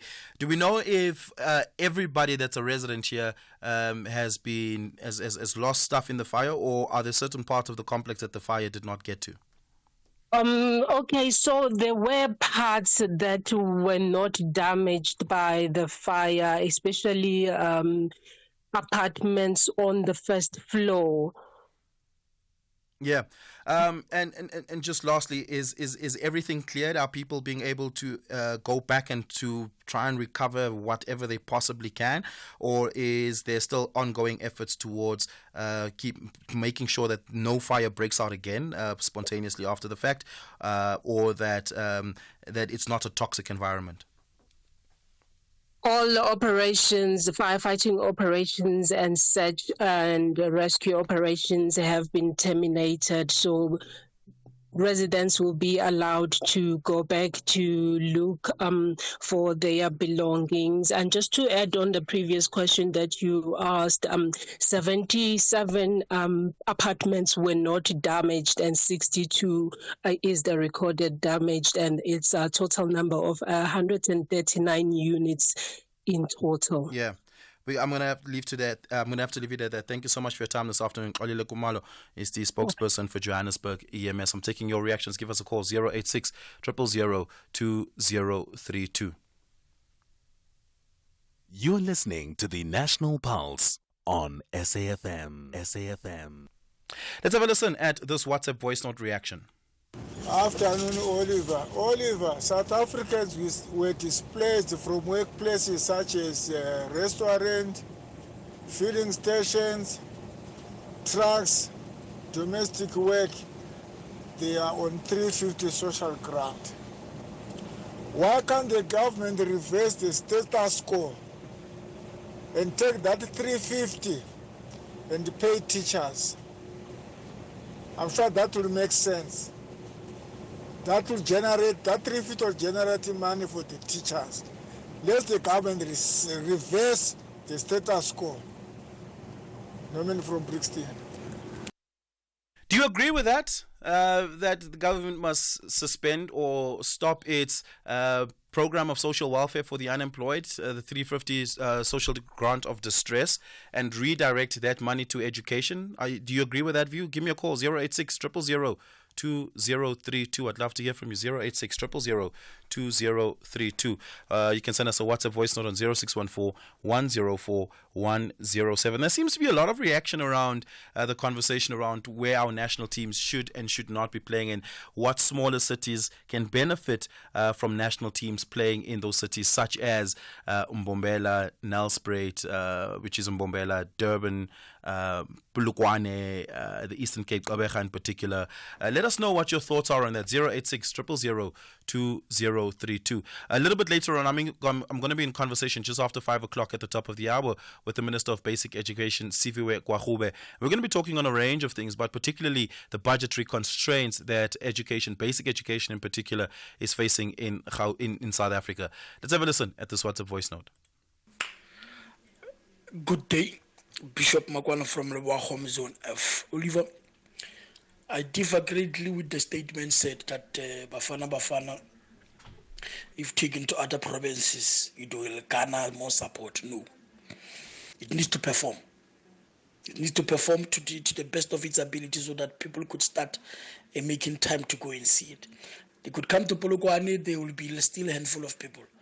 The reason why Bloemfontein was full is because they tried. There are no teams there. So they were longing for football. Here in Limpopo, we got 4 teams in the PSL. Okay, we're going to have to leave it at that. It's 4:30. Let's take your latest headlines. Thanks, Oliver. With the news headlines, good afternoon. President Cyril Ramaphosa has told a meeting of G20 foreign ministers in New York that the theme for South Africa's presidency of the group will be solidarity, equality, and sustainable development.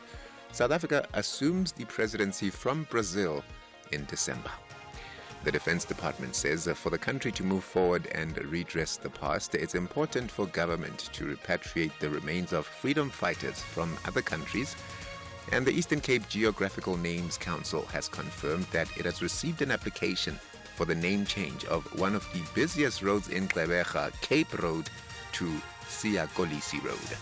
And those are your headlines. Greg will have your full update at 5. SAFM, guiding you through the rush hour traffic. Good afternoon. Starting off in Gauteng, Albertina Sisulu Road in Maritzburg has delays between the N1 Highway and Spencer Street, and the N1 northbound in Pretoria has a stationary truck before Rigel Avenue. In KZN, the N3 westbound and the N3 eastbound Saturday into Sunday will be closed for 45-minute durations, then open for 30-minute durations between Linfield Park and Market Road from 8 p.m. Saturday until 5 a.m. Sunday. In Mpumalanga, the N4 Elands Valley is closed between Hemlock and Sappi due to a truck crash. Traffic is rerouted via Schoemanskloof. In Cape Town, the N7 northbound in Morningstar has a crash before Melkbosstrand exit. The M5 Prince George Drive northbound has a crash at 5th Avenue. The M3 southbound has a crash before Rhodes Drive, and Bosmansdam Road has a police incident reported between Letchwood Road and Hilberson Drive, so expect delays and diversions. With your traffic update, I'm Irma G. This is SAFM Sports with Tuming Khapele. Do you agree with that earlier voice note? That regardless of where Bafana go, they won't garner a lot of support. Unless they start winning. Yeah, I think a lot of people have started seeing how Bafana has improved in their performance. Since we've seen how they've improved, we've seen more and more people going to the stadium. So I actually do agree. The more the results come in, the more people want to go to the stadiums to watch them. Okay. I think people are just proud of the team nonetheless. Okay, if the team is not bringing in results, what are you proud of? Here's the thing, right? If you live in Gauteng, you're spoiled for choice when it comes to football events. Yeah. Right? Bafana plays most of their games in Gauteng because training camp is here, right? Mm-hmm. But if you're in a town that's not Gauteng, Polokwane for instance, and Bafana plays, whether or not they've been doing well or not, you're likely to go to the stadium because you don't see them that often. Or you don't have as many opportunities to see them play. Yeah, but don't use the word proud when there's no results coming. Begrudgingly proud of? Sometimes if your children are failing at school, you are still proud of them. Really? Seriously, that's not the word to use. Wow, what do you have for us? All right, we start things off with swimming this hour. Both Chad Leclos and Laura van Niekerk will return to competition after injury layoffs at this week's SA Short Course Championships in Kings Park Pool in Durban from tomorrow. The event will give swimmers the chance to qualify for the World Short Course Championships, which will take place in Budapest, Hungary in December. Now, Van Niekerk is returning after 2 months out with a back injury, and apart from her usual 50 and 100-meter breaststroke events, she has also been entered into the 200-meter breaststroke and the 100-meter butterfly and the 100-meter individual medley. Meanwhile, Leclos, who suffered a shoulder injury just a few weeks before the Olympic Games in Paris, he has entered the 50, 100 and 200-meter butterfly, as well as the 50 and 100-meter freestyle in Durban. Then in football, Stellenbosch head coach Steve Barker says that he's keen to move on from the disappointment of their defeat in match day 1 as he looks to bounce back against Cape Town City at Athlone Stadium tonight at 7:30 p.m. The Maroons started the new Betway Premiership season with a 2-0 loss to Golden Arrows at the same venue on the 18th of September, having been undone by 2 goals in the final 20 minutes. The Cape Winners outfit have a good record against City, winning both home and away in the league last season and going unbeaten in their last 7 meetings. In the meantime, Mamelodi Sundowns coach Manqoba Mngqithi has confirmed that striker Abubakar Nasir is likely to play for Tshwane Rivals SuperSport United this season, and also weighed in on midfielder Sipho Mbule's future. Now, the duo have found it hard at Kloorkop for different reasons. Nasir battling with injuries, while the club felt that Mbule could benefit from regular game time by sending him on loan to Sekhukhune United. Here's Mngqithi. Sometimes it surprises me when journalists don't know the news. I get worried. Nasir is not at Sundowns at the moment, and I think he's at SuperSport. I thought you should know that. Sipho Mbule's departure, I think is good for the boy because I like him a lot, and I believe he's got so much that he can give us. I think it will be very good for him to taste another environment, and he still has a chance to come back to the club and help us because we were struggling with a lot of things in terms of his physical condition, because when you are not playing regularly, you are always bound to either gain weight and have this issue and that issue. Then you are given a chance, you get injured because your physical condition, maybe you are not getting as many games as we would have loved. But I still see him coming back to Sundowns and claiming a place in this team. I think it will help him if he could manage to play regularly for Sekhukhune. I think we will benefit as a club, and he will also benefit because I believe he can help us towards the end, maybe even going further in his career because he's a very good football player. Elsewhere, Real Madrid striker Kylian Mbappe has sustained a thigh injury ahead of this weekend's La Liga derby with Atletico. Spanish media suggests that Mbappe will miss around 3 weeks injured. Now, the striker is also set to miss the visit to Lille in the Champions League next week and potentially October's Nations League matches against Israel and Belgium with France. In rugby, a 29-man Stormers squad left Cape Town yesterday for a 3-match United Rugby Championship tour, which will see them visit Wales, Italy and Scotland. The Stormers get their season underway with a round 2 clash against Ospreys this week and will also take on Zebre and Edinburgh before returning home to face Munster and Glasgow Warriors ahead of the November break. The tour will mark the return of the likes of Ruan Nel and Damian Willemse, who ended last season on the injured list. Then in tennis, 4-time major champion Naomi Osaka says that she didn't want to have any regrets after confirming that she teamed up with Serena Williams' renowned former coach, Patrick. Now, former world number 1 Osaka, now ranked 73rd, defeated Lucia Bronzetti of Italy 6-3, 6-2 in the first round of the WTA 1000 China Open. With that said, it is a wrap from my side for now. More on other sports in the next hour. Thank you so much for being with us. In a very short while, I'm going to be in conversation with Andre Botma, who is a tax expert. We're going to be talking about tax-related matters for small businesses. If you're a small business with tax issues, you might want to listen in on that and perhaps ask a question or two pertaining to your matters. Andre has written a book and published it on this matter in particular. And then Jimmy Moyama is going to be joining us to give us an update in the second hour of what's coming up later on in the Money Web Market report. But I'm also going to be in conversation with Makwe Masilela on the other side of this. Four dynamic design duos reimagine and reinvent 4 apartments in a century-old building nestled in the vibrant suburb of Sea Point, Cape Town. Armed with creativity, determination, and a limited budget, the duos fight against the clock to transform this grand old dame into a contemporary masterpiece, all under the critical eyes of an expert judging panel.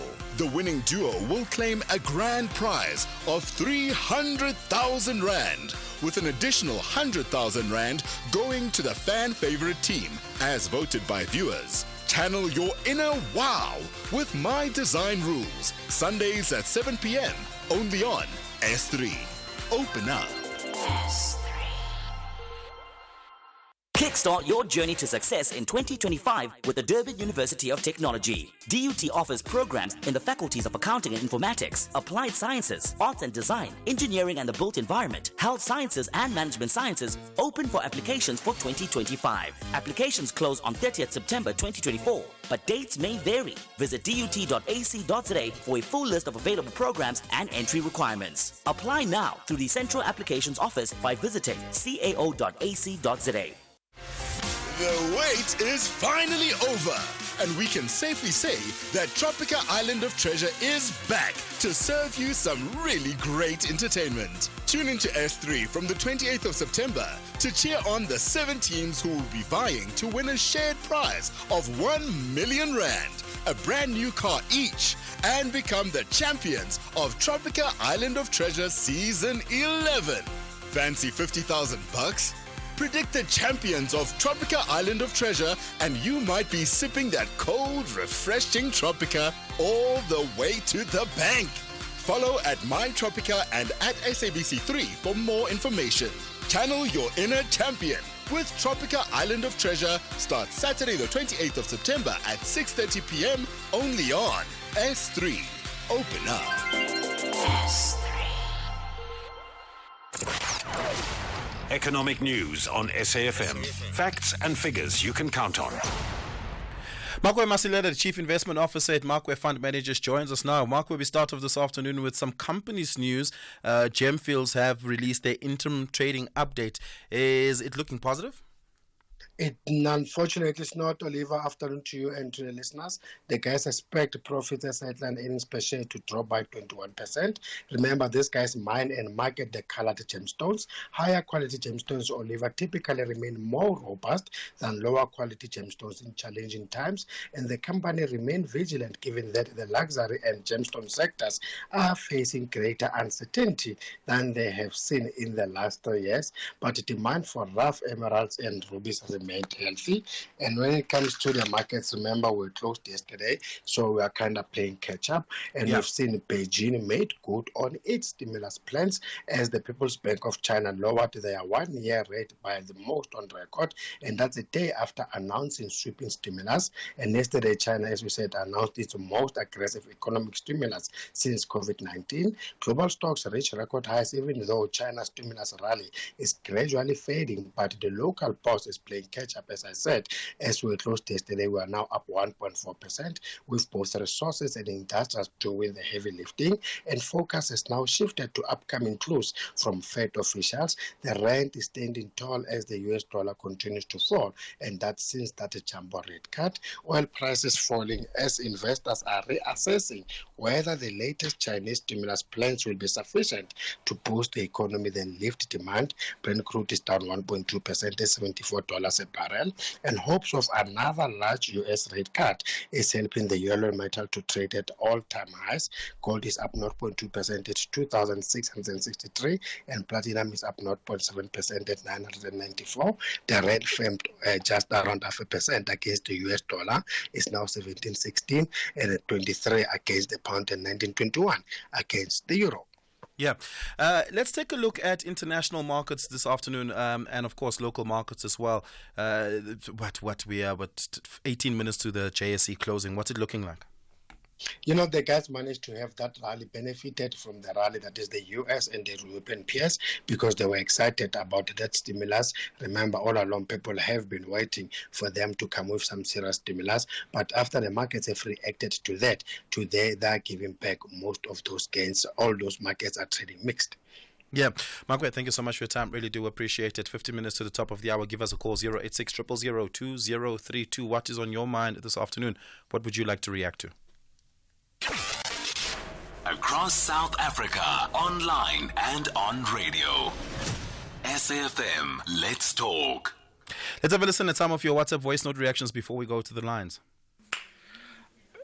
Good day, Bishop Makwana from Rewahom Zone F. Oliver, I differ greatly with the statement said that Bafana, if taken to other provinces, it will garner more support. No.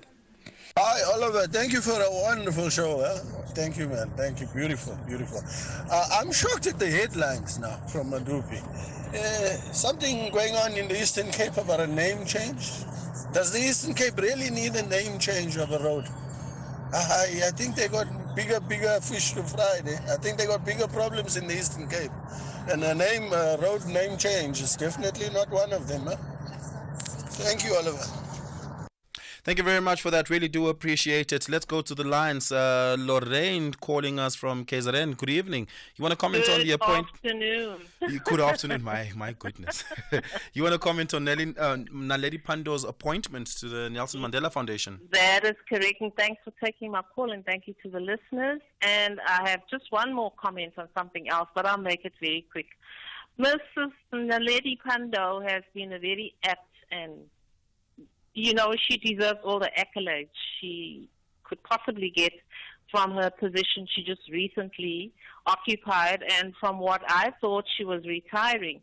It would have been great to know if the ANC had considered taking a younger person, who I think there are plenty of, to give them a foot in the door. Why, Mrs. Naledi Pando... To what? To the appointment to the Nelson Mandela Foundation? That's right, as chair. Oh, Somebody yeah, else just was quite quickly... careful. Yeah, just to quickly correct that, Lorraine. The ANC has got nothing to do with the Nelson Mandela Foundation. It's entirely an independent organization with its own board and its own executives, and the ANC does not do anything related to it. But secondly and importantly, it's a board position, right? So it's not an active position. She'll be in 4 meetings a year. It's about oversight of the governance of the organization. She's not running the organization. She's not the CEO. She's not involved in the operations of the day-to-day. She's the chair, which is even more important than the CEO. Yeah, which is just imagine. Well, it's merely just a corporate, it's merely just a governance thing, right? She's just supposed to make sure that donor money is spent correctly by looking at the financial statements, looking at the program and saying, hey, things are good, we're happy, or things are not good. CEO, can you give us some answers or not? The CEO is involved is responsible for growing the organization, building the organization, attracting donor funds to the organization, making sure they have the right programs. And I think we sometimes tend to overstate the role of boards in the operations of an organization, when it's really just a governance and oversight role that, especially for an NGO like the Nelson Mandela Foundation, which they're an NGO, it's not a state function, it's an NGO board.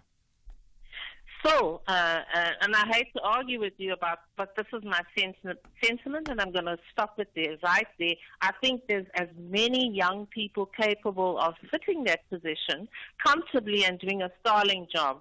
This Naledi Panda already has something to lean on, which is her pension, which must be looking, my rose. Oh, yeah. She's also not getting paid for this, by the way. Again, it's not a job. Yeah, she's not getting paid for it. Person the chance to get in the door. There are capable younger people. And then on the question of Mrs. or Miss Layla Khaled, I think it's ingenious of South Africa to have decided that she's a fitting person to have Sandton City named after her, the richest square mile in Africa, not South Africa. And we want to hand it over. Yes, she fought for her country as in the Palestinian PLO. Now, what's the story with wanting to give her the title of a road named after her? There are plenty of people we could name our streets after. No, man, we need to stop this, man. Is there any value to solidarity for you? Solidarity to whom? To the Palestinian people? That's neither here nor there. It's about Sandton. Okay. It's about the people who live in Sandton who might have wanted another name for the city. It's a global city. Okay, so we must Laurie. treat our people like they are the important ones first, and then give others a chance. Thanks. Thanks a lot, Lorraine. Bye. Appreciate it. Let's speak to Paki in Cape Town. Paki, good afternoon. Go for it. Oliver, my dear friend, this is Paki in Cape Town. I hope you are well. Grant as well. Go ahead. Today. Yes, go ahead. Thank you. Oliver, quickly, thank you very much for, sharing the information with Mzansi, with the listeners in particular, about the responsibilities and how boards basically are structured. I like that part. You really are fulfilling that mandate of informing, educating, and entertaining. However, that's not what I wanted to comment about, Oliver. I wanted to comment about the guy who commented about that government should take away the 350s. Yes, do you agree with him? Yes, and redirect them to the teachers.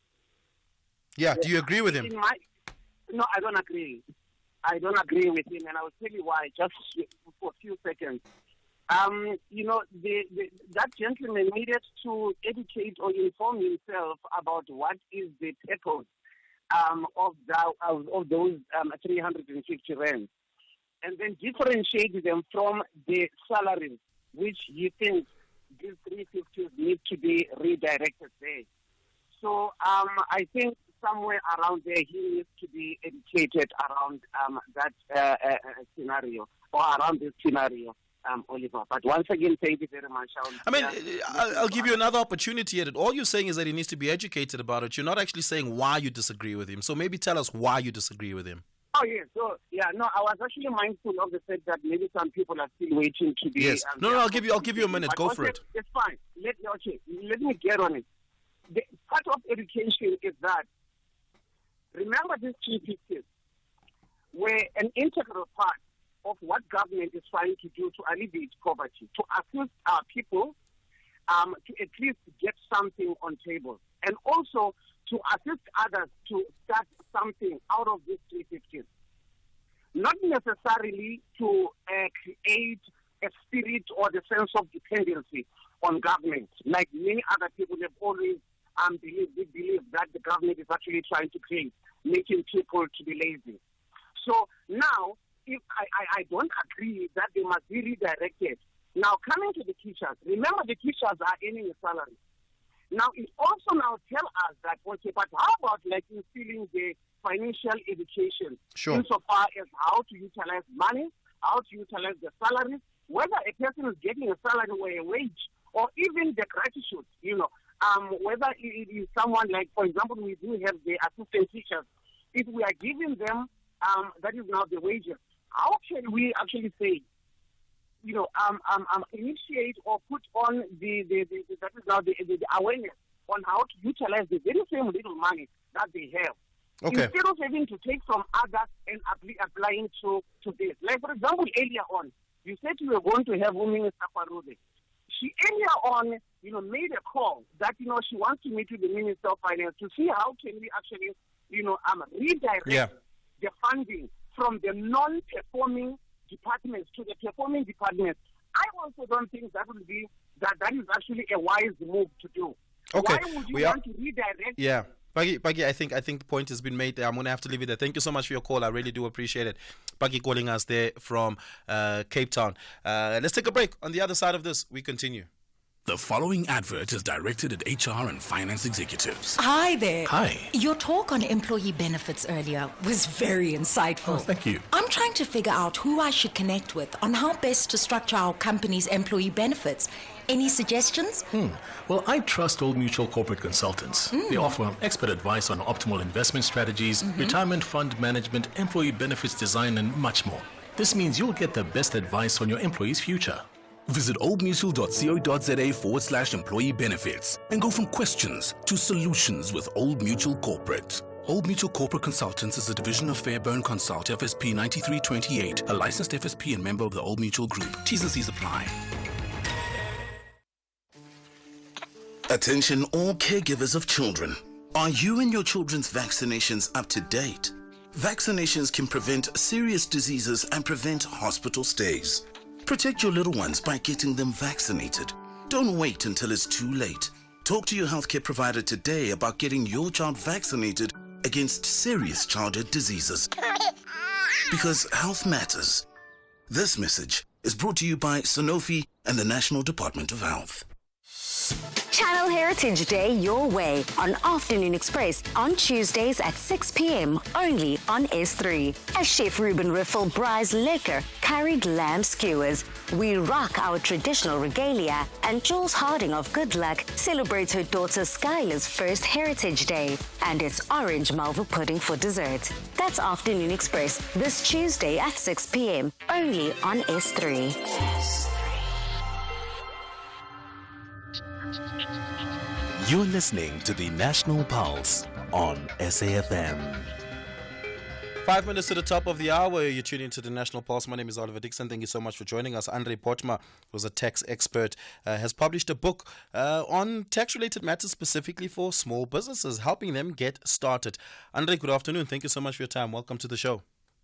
Good afternoon. Thank you so much for having me. Yeah. How complex is tax when it comes to small businesses?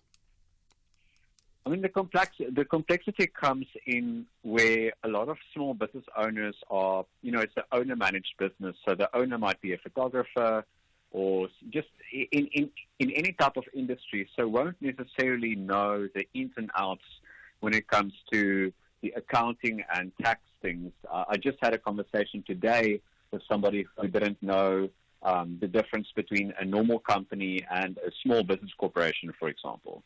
Yeah, what is the difference? There are various types of regimes under which you can incorporate a business. Do they offer different tax responsibilities? Yeah, correct. Like you can register on CIPC your business, and then standard business is taxed at 27%. But then if you fall under certain qualifying criteria, you could qualify to be to register for turnover tax, which the tax rates are quite nice, 0 to 3% on turnover, or you can register for an SBC, a small business corporation, and those tax rates are between 0 and 27% compared to the normal tax rate for companies, standard companies, which is 27%. But the guide that I wrote is actually doesn't touch that much on the tax side. It is really a foundation for small businesses from a business standpoint, rather than the focus being on tax specifically. Right. And what are some of the starting pains that businesses often don't get right or overlook when getting off the ground? I mean, the average small business, I think a lot of people want to start a type of business that or they have an idea, but they don't know, even like things like what is the basic accounting things, like what is turnover and sales, and like what's the what are the basics of business, sales, marketing, products, and pricing.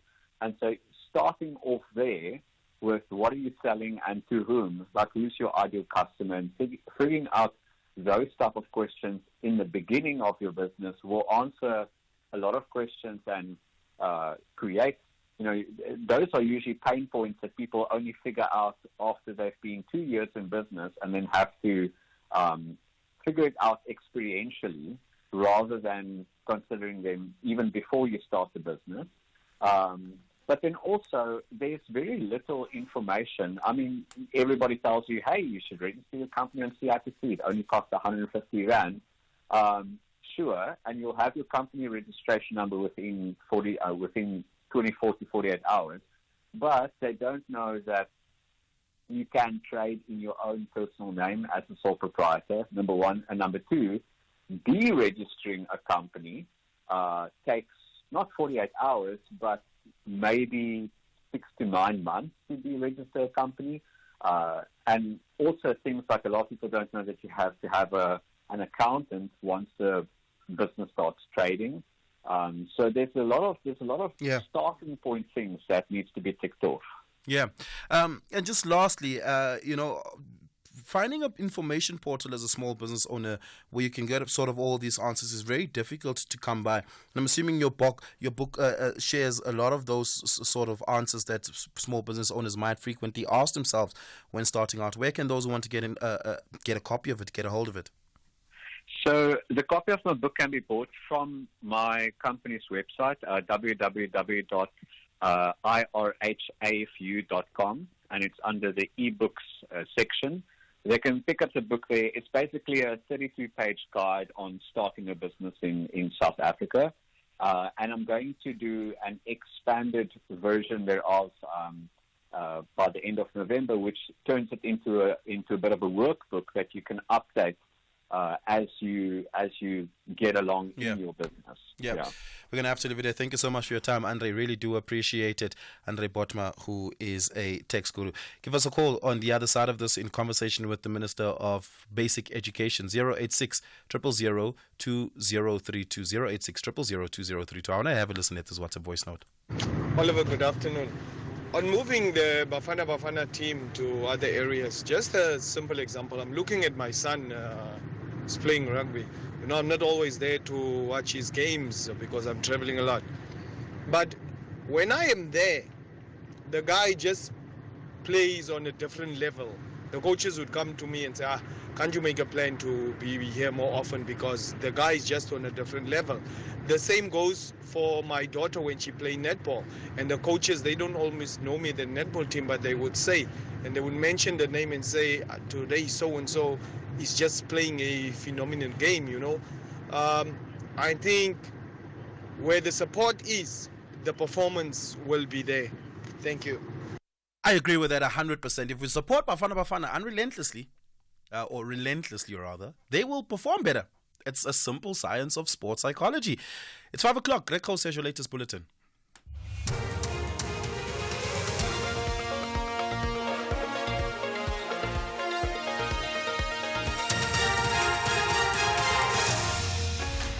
Thank you, Oliver. Ramaphosa addresses G20 meeting and traffic officers appear in court on corruption charges. Good day to you. President Cyril Ramaphosa has told a meeting of G20 foreign ministers in New York that the theme for South Africa's presidency of the group will be solidarity, equality and sustainable development. The country assumes the presidency from Brazil on December 1st. The president spoke alongside the current G20 chairperson, Brazil's President Lula da Silva, and the UN Secretary-General Antonio Guterres. Ramaphosa indicated that South Africa's presidency will place Africa's developmental priorities at the top of the agenda. South Africa is committed to the reinvigoration of the multilateral system and the reform of the global governance institutions to make them more representative. It is not without significance that the countries of current Troika are all from the global south. The reform of the global financial architecture in particular must be the rising tide that lifts the fortunes of the most needy and vulnerable in the world. Deepening inequality and chronic underdevelopment are the cost if we fail to act now. The Department of Defence and military veterans says for the country to move forward and redress the past, it is important for the South African government to repatriate the remains of freedom fighters from other countries. The remains of ANC, PAC and other freedom fighters who died in exile are being repatriated back home. They include the remains of Advocate Duma Nokwe, former ANC SG who died in Zambia in 1978, and Edwin Makoti, former PAC leader who passed away in Zimbabwe in the 80s. Ministry of Defence and military veterans spokesperson, Onika Kwakwa, says more remains are expected to be brought back home in the next 3 years from countries including Angola, Lesotho, and again from Zimbabwe and Zambia. It is indeed a historic day, not only for the families but for us South Africans, because we owe it to these people who are going to be received today our lives, because they have given up everything to liberate us. And indeed, this project has taken long, as you know, that there are a number of complex issues we needed to deal with countries, and we are receiving the 49 remains from Zimbabwe and Zambia, but we are expected in the next 3 years to repatriate more of the heroes and heroines. The former Deputy Speaker of the Northwest Provincial Legislature, Sepo Khoza, has resigned as a member of the Provincial Parliament. His resignation follows an urgent meeting of SA National Civic Organisation provincial leaders. Khoza, who's also the provincial chairperson of SANCO, resigned as the Deputy Speaker last month after allegations that he falsified his matric results. SANCO's Msuzuki Jam. Comrade Sepo Khoza had indicated that he decided to resign in order to give a space to SANCO in Northwest to decide or determine as to what should happen to the vacant post which belongs to SANCO in the legislature. The Provincial Executive Committee of SANCO had taken a resolution to propose Comrade Joseph Moyo as a possible replacement for Comrade Sepo Khoza. 2 of 10 traffic officers accused of corruption have appeared in the Polokwane Magistrates Court in Limpopo. They were arrested in an operation led by the Road Traffic Management Corporation and the Hawks. The matter has been postponed to November. The officers are accused of soliciting bribes from motorists along the N1. Karabo Khafane reports. The 10 traffic officers were arrested earlier this month following a 2-year intelligence-driven operation by the Road Traffic Management Corporation and other law enforcement agencies. Their arrest followed tip-offs from motorists who complained about the behavior of the officials. It is alleged that the officers will stop motorists, mostly foreign nationals, and demand bribes. The members continue to appear separately at magistrates' courts in the province. Several other officials are expected to appear tomorrow in the Makado Magistrates Court. Karabo Khafane, SABC News, Polokwane. The chairperson of the Eastern Cape Geographical Names Council, Christian Martins, confirmed the council's received an application for the name change of one of the busiest roads in Nelson Mandela Bay, the Cape Road, to be changed to Siya Kolisi Road. Martin says the application was submitted by a Springbok supporter. He says public hearings will be held for the name change. The Eastern Cape Geographical Names Committee have received an application to rename Cape Road to Siya Kolisi Road. This is the second application that we've received when it comes to the name change to a rugby personality. The R75 was previously applied for to become Rassi Erasmus. What we are doing is to register all these cases, and then we will consult on the relevant municipality. In this case of Cape Road, we will consult with the Nelson Mandela Bay municipality. The top story, President Ramaphosa has told a meeting of G20 foreign ministers in New York that the theme for South Africa's presidency of the group will be solidarity, equality and sustainable development. That's SAFM News. I'm Greg Khos. In sports this hour, Midrand retires and Portuguese GP confirmed for 2025-2026. More details at 5:30. SAFM, guiding you through the rush hour traffic. Good afternoon. Starting off in KZN, the N2 northbound in Isipingo's roadworks reported with traffic restrictions towards the Joyner Road exit. The M4 has roadworks with traffic restrictions at Tongard Beach, so expect delays. The N3 eastbound has a stationary truck on the link to the N2 north at Spaghetti Junction, and the N3 westbound has a crash before Spaghetti Junction. In Gauteng, the M1 southbound in central Johannesburg queuing towards Crown Interchange. The N12 eastbound in Alberton has a crash at Elands Interchange. Albertina Sisulu Road in Maritzburg has delays between the N1 highway and Spencer Street. The N1 northbound in Midrand is slow moving towards Samrand Road. In Pretoria, the N1 southbound has a stationary vehicle after Rigel Avenue, and Sefako Mogato Drive eastbound has delays towards Camille Fontaine Road. In Cape Town, the M3 southbound slow moving towards Rhodes Drive. The M5 southbound is slow moving towards Racecourse Road. The N2 Nelson Mandela Boulevard outbound queuing towards Hospital Bend. The N7 Jakes Hadwell Drive southbound slow moving towards Voortrekker Road. And the N1 outbound slow moving towards Okavango Road. With your traffic update, I'm Irma G. For 18 years, Kumbulekaya has been fostering healing through forgiveness and reconciliation. Are you asking me that? Yes. I grew up without a mom. So what happened to your family? What family? You are my family. What happened to you? Witness as families forgive one another and reunite after a long time. Catch the new season of Kumbulekaya on SABC 1 every Wednesday at 9 p.m.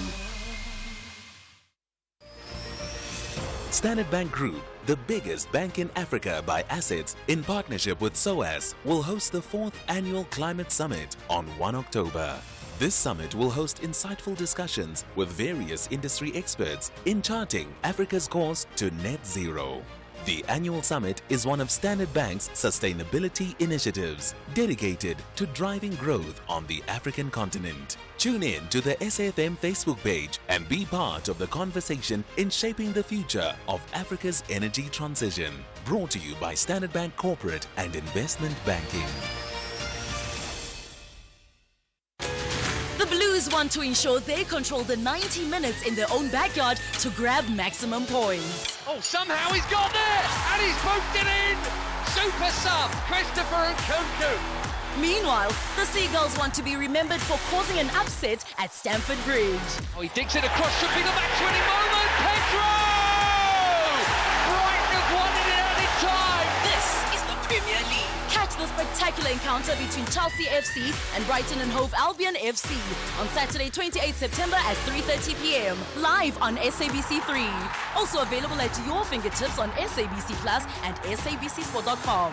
Proudly brought to you by SABC Sport. For the love of the game.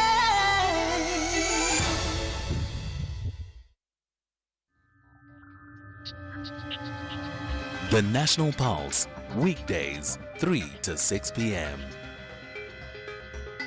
10 minutes after 5 p.m. Good afternoon. Welcome to the National Pulse. My name is Oliver Dickson. Thank you so much for your time this afternoon. I really do appreciate it.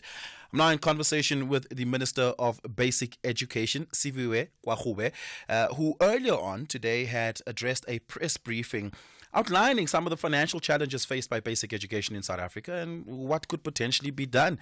It's a dire situation. It really is a dire situation. Several provinces have had to make really difficult decisions around their finances. In the Western Cape, for instance, they've had to opt to not renew the contracts of 2,400 contract teachers when it comes to an end at the end of the year. And that's because only about 2/3 of their allocated budget seems to have been funded by the National Treasury. A third is outstanding. The implication of that is that you have consolidated classrooms in the new year where the teacher-to-pupil ratio goes from 35 learners per class to about 39. Of course, that has impacts on the quality of education and how that plays out across a long term. 12 years is a very long time in the schooling cycle to be slipping through the cracks. In Gauteng, for instance, they've opted to do something different, to redirect funds away from the nutrition program, for instance, so that it can continue funding the salaries of teachers. But this problem is not a province by province problem. It is a national problem that requires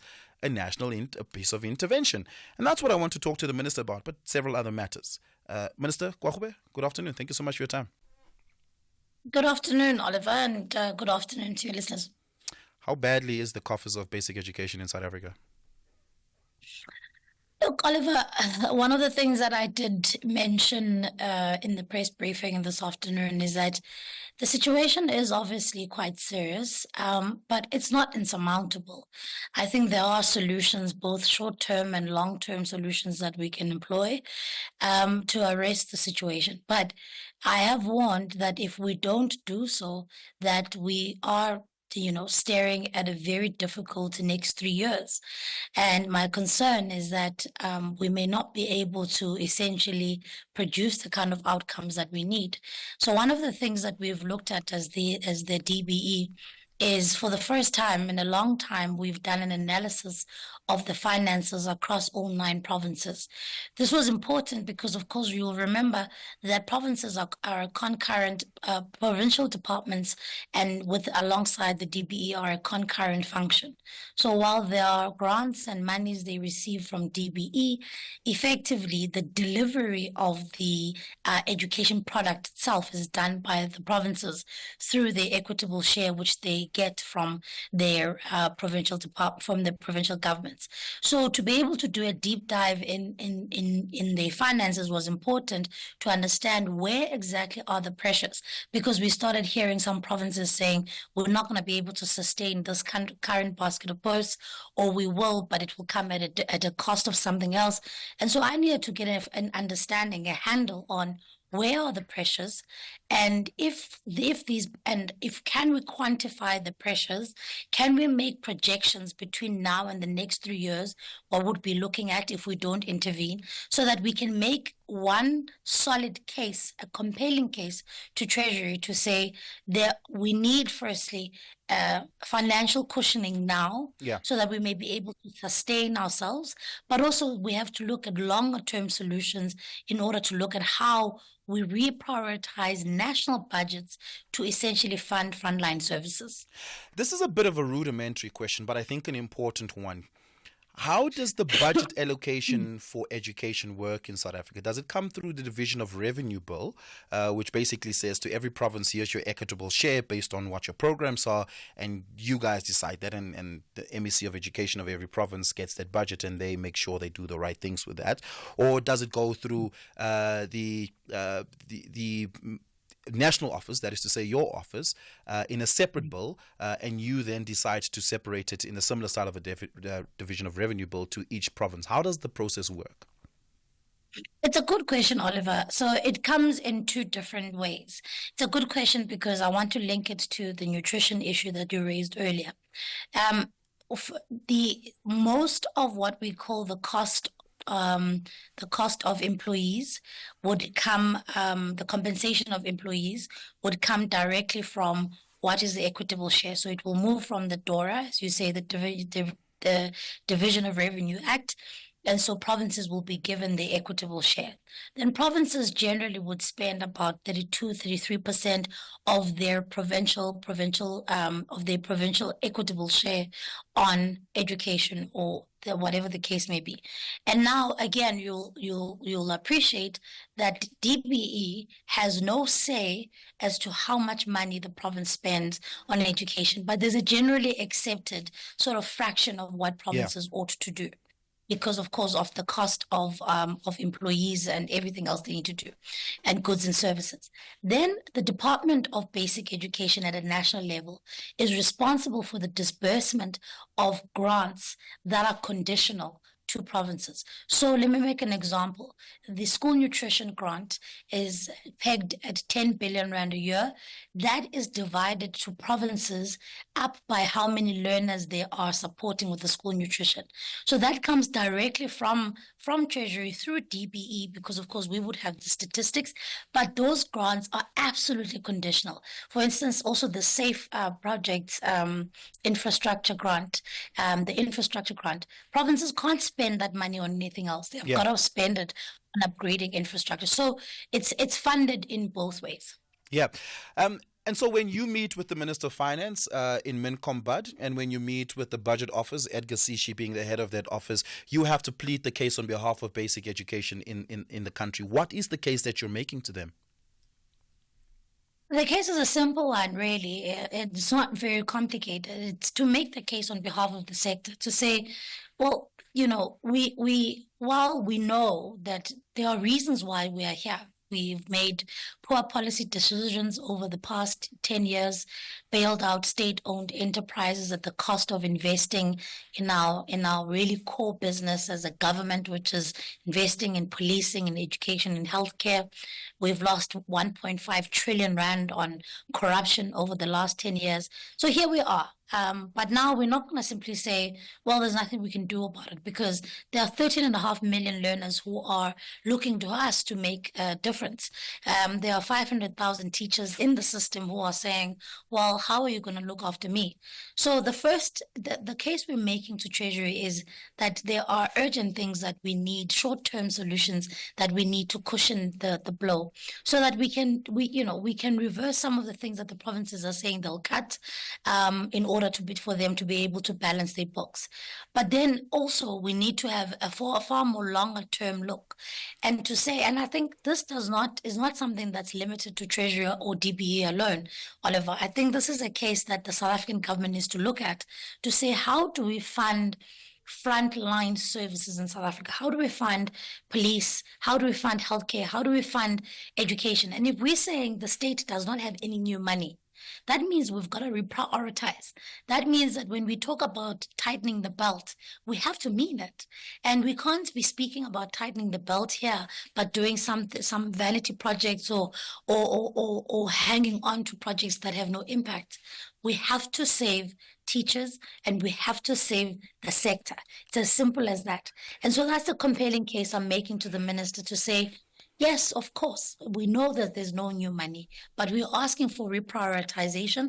And in turn, we will clean up our own house. We will also make sure that we are cutting on wasteful expenditure. We'll also make sure that we are doing audits that, all the teacher posts that are there are filled. We'll be doing all of those things on our side to make sure that we live up to our end of the bargain, and that we're not sending budgets back that are unspent. And so that's the case really that I seek to make to the Minister and to Treasury. I just wanted to caution this, my apologies, Minister. In the earlier point that you make around misprioritization of the national purse, we had a budget of 1.4 trillion in the last fiscal. The basic education received 300 or just under 300 billion of that, which is the second most significant chunk of fiscal expenditure. So we spend a lot as a function of GDP. It's about 20% of our budget, really, give or take in any year over the last 10 years. We spend on basic education, which is a lot of money. So by any standard comparative to the rest of the world, you can't say we don't spend enough on basic education. So then maybe to double click into a point you made there, which is cutting down on wasteful expenditure. What are some of the wasteful expenditure drivers in basic education? Look, we have to get so to your point about spending a large chunk of our GDP on education. Yes, Oliver, I take the point. But I'm also being, we also have to be driven by the data here. You are absolutely right that 330 billion rand was allocated to basic education in the last financial year. But when I look at the pressures that provinces, particularly provinces like Gauteng, Western Cape, and KwaZulu-Natal, the story is very different. And perhaps if I was sitting with another cap on, I would also say this is a huge amount of GDP, allocation of our GDP that we're spending. Surely there should be efficiencies that we can find somewhere. Absolutely. I'm certain there can be monies that we can find in doing things more efficiently. We can be auditing, for instance, to make sure there are no ghost employees. We could be making sure that we're slashing on international travel. We can be making sure that there are some items within DBE and in some provinces that we can ask the private sector to fund so that we can fund our core business. We could also be collaborating a lot more with other departments, public works, water and sanitation, police, to do some of the work that we are now forced to do to keep learners safe in school, to keep learners not from drowning from pit toilets and the like. We can also say to other departments, come on board and do this portion of the work so that we can take this 330 billion that you speak of to put directly to core business. The problem here is that the 330 is not going to teaching and learning alone. Only a portion of that is going to teaching and learning. And our core business is teaching and learning. And if we were spending all that money just on that, I would then agree with you that we can have enough money here. But there are a confluence of things that affect schooling in our communities that we have to be responsive to. We have to provide transport for kids to get to school. We have to make sure that they eat because no child can study on an empty stomach. Yeah. So all of these then compound what we need to do. So those are some of the things that I've highlighted that I think do you have a sense of how much we spend as a ratio or a proportion of budget on the core business, teaching and learning, and how much we spend as a proportion of budget on support services, let's call them that, which is transport, nutrition, safety, and all of those sort of stuff? Sorry, I wouldn't be able to give you a figure, but it's a good point that you make about support services, because even in DBE, there's an entire program that is dedicated just to support services. And of course, we can never do without that. Apologies. We can never do without those support services. But I'm saying that if we're going to reimagine how education is funded, then let's have a conversation with my colleagues in cabinet to say, Minister, how can you help us with things like keeping our schools safe from vandalism? How can you help us with the, community policing forum? Minister McPherson, can you take a lot more of this infrastructure under your belt so that we can free up some of that money so that we can see ourselves spending more on core business? But of course, as I said, there are inefficiencies in the system, Oliver. No department is perfect. But what I am committing to Treasury is that we've had a very tough and honest conversation with the MECs to say, nobody should be sending money back to Treasury under these difficult fiscal constraining times. I want to pause you on that because I actually want to know who has been sending money back and who those culprits are. But we have to take a break. We'll continue that on the other side of this. Give us a call if you have a question for Minister Kwahube, 086 000 2032. Let's take a break. On the other side of that, we'll also take your sports. Becoming Elizabeth is the fascinating story of the early life of England's most iconic queen.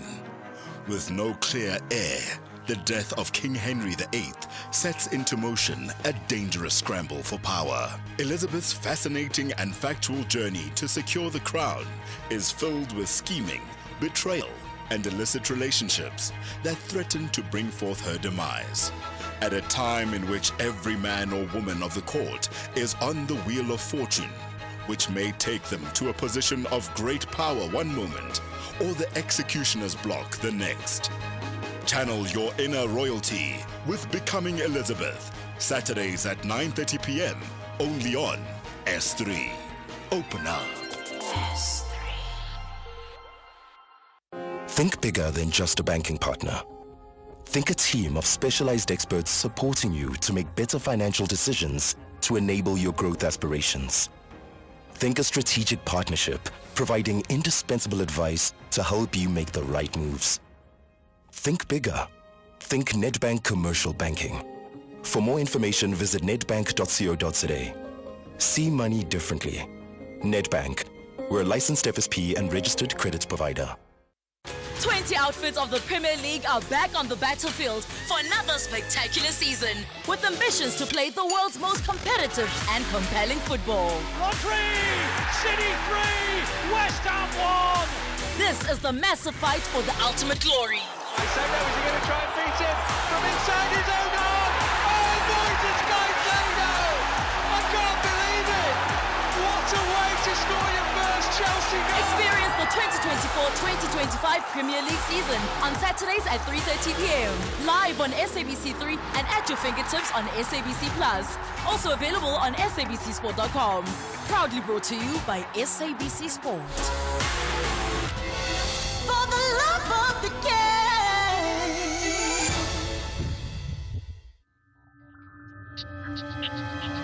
The National Pulse, weekdays, 3 to 6 p.m.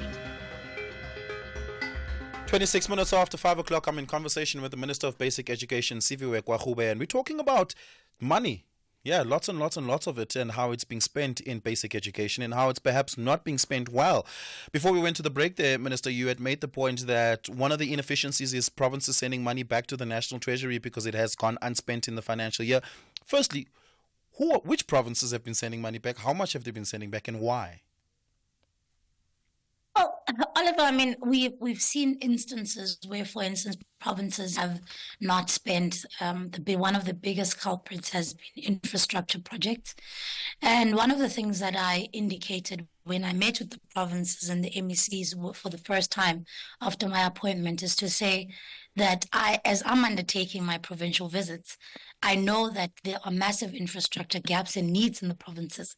So I don't expect to see under expenditure in that line item at all. In fact, I would expect to see accelerated delivery. The reason why a lot of the provinces, and to the defense of the provincial departments, the reason some of the provinces have been sending money back is because provinces often rely on implementing agents to be able to deliver big infrastructure projects for them. So whether it's building a school, eradicating pit toilets and the like. And sometimes those implementing agents are the ones who let them down by taking money or simply not delivering. And my solution, which I will campaign for the next 5 years, is that any implementing agent that does business with the state, that does a shoddy job or does not live up to a contractual obligation with any organ of state should be blacklisted from doing work with the government. Because it cannot be that the same implementing agent that is doing shoddy work in the Eastern Cape, when I go to Limpopo, they tell me the same agent is doing the same thing. When I'm going to KwaZulu-Natal, it's the same culprit. Have you come across Why that, are or we is this a hiring- hypothetical? Sorry? Have you come across that, or is this a hypothetical? Yes, absolutely. No, there are implementing agents that are consistently not delivering against timelines. They've inflated costs that were not budgeted for and are simply not completing projects. Giving you two examples, I've been to Limpopo and to the Eastern Cape now. When I ask them one question, why are we behind with your infrastructure spend? They'll say this implementing agent was contracted to do this. They haven't done it. They have overruns and they have not completed the work on time. So I'm simply saying, well, we can't keep doing business with people who don't follow the contractual obligations. Because I know for a fact that some of those implementing agents are doing business with national departments. So for me, we need to open up the market so that it's not 4 companies that have monopoly on government work, so that if they do shoddy work, they don't face any punishment. Open up the market, get new people in, so that when people don't do the work, you simply blacklist them. Right. And just maybe another part that I want to talk about. It's a little bit related to infrastructure projects, but parenthetical to an extent. When you were appointed, I think a day or two thereafter, the first headline I had seen was Gwahube vows to eradicate pit toilets, and it really pained my heart that we're still having that conversation years after Michael Komape's death. How far are you 100 days into the GNU? Look, I mean, first of all, we have a hard deadline of the 31st of March, which is the end of this financial year. And so I am keeping weekly updates from the department, from the DG and the provinces on where we are. I'm not fully happy with the pace because, Oliver, what we are looking at is another 6 months before, roughly, my maths is shoddy, another 6 months or so before the financial year is over. And so I'm not thrilled at the pace, but I'm seeing the needle move. But as I've said to the DG, both him and I are on the block here. The president made a commitment at his SONA that the backlog that we were talking about will be completed.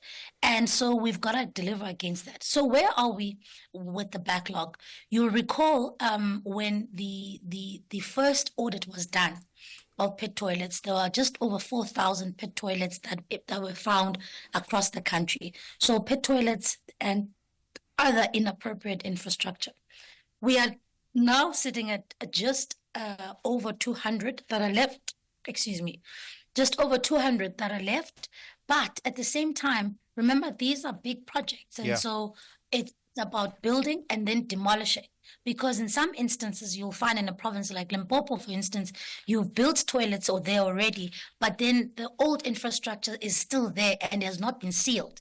And often children are then being victims of drowning in those, even though they're not being used. So I do want, once this backlog has been cleared, to do another independent audit to make sure that not have we built and have we demolished every inappropriate infrastructure. Yeah. So just a last question on the money matters, and this is this.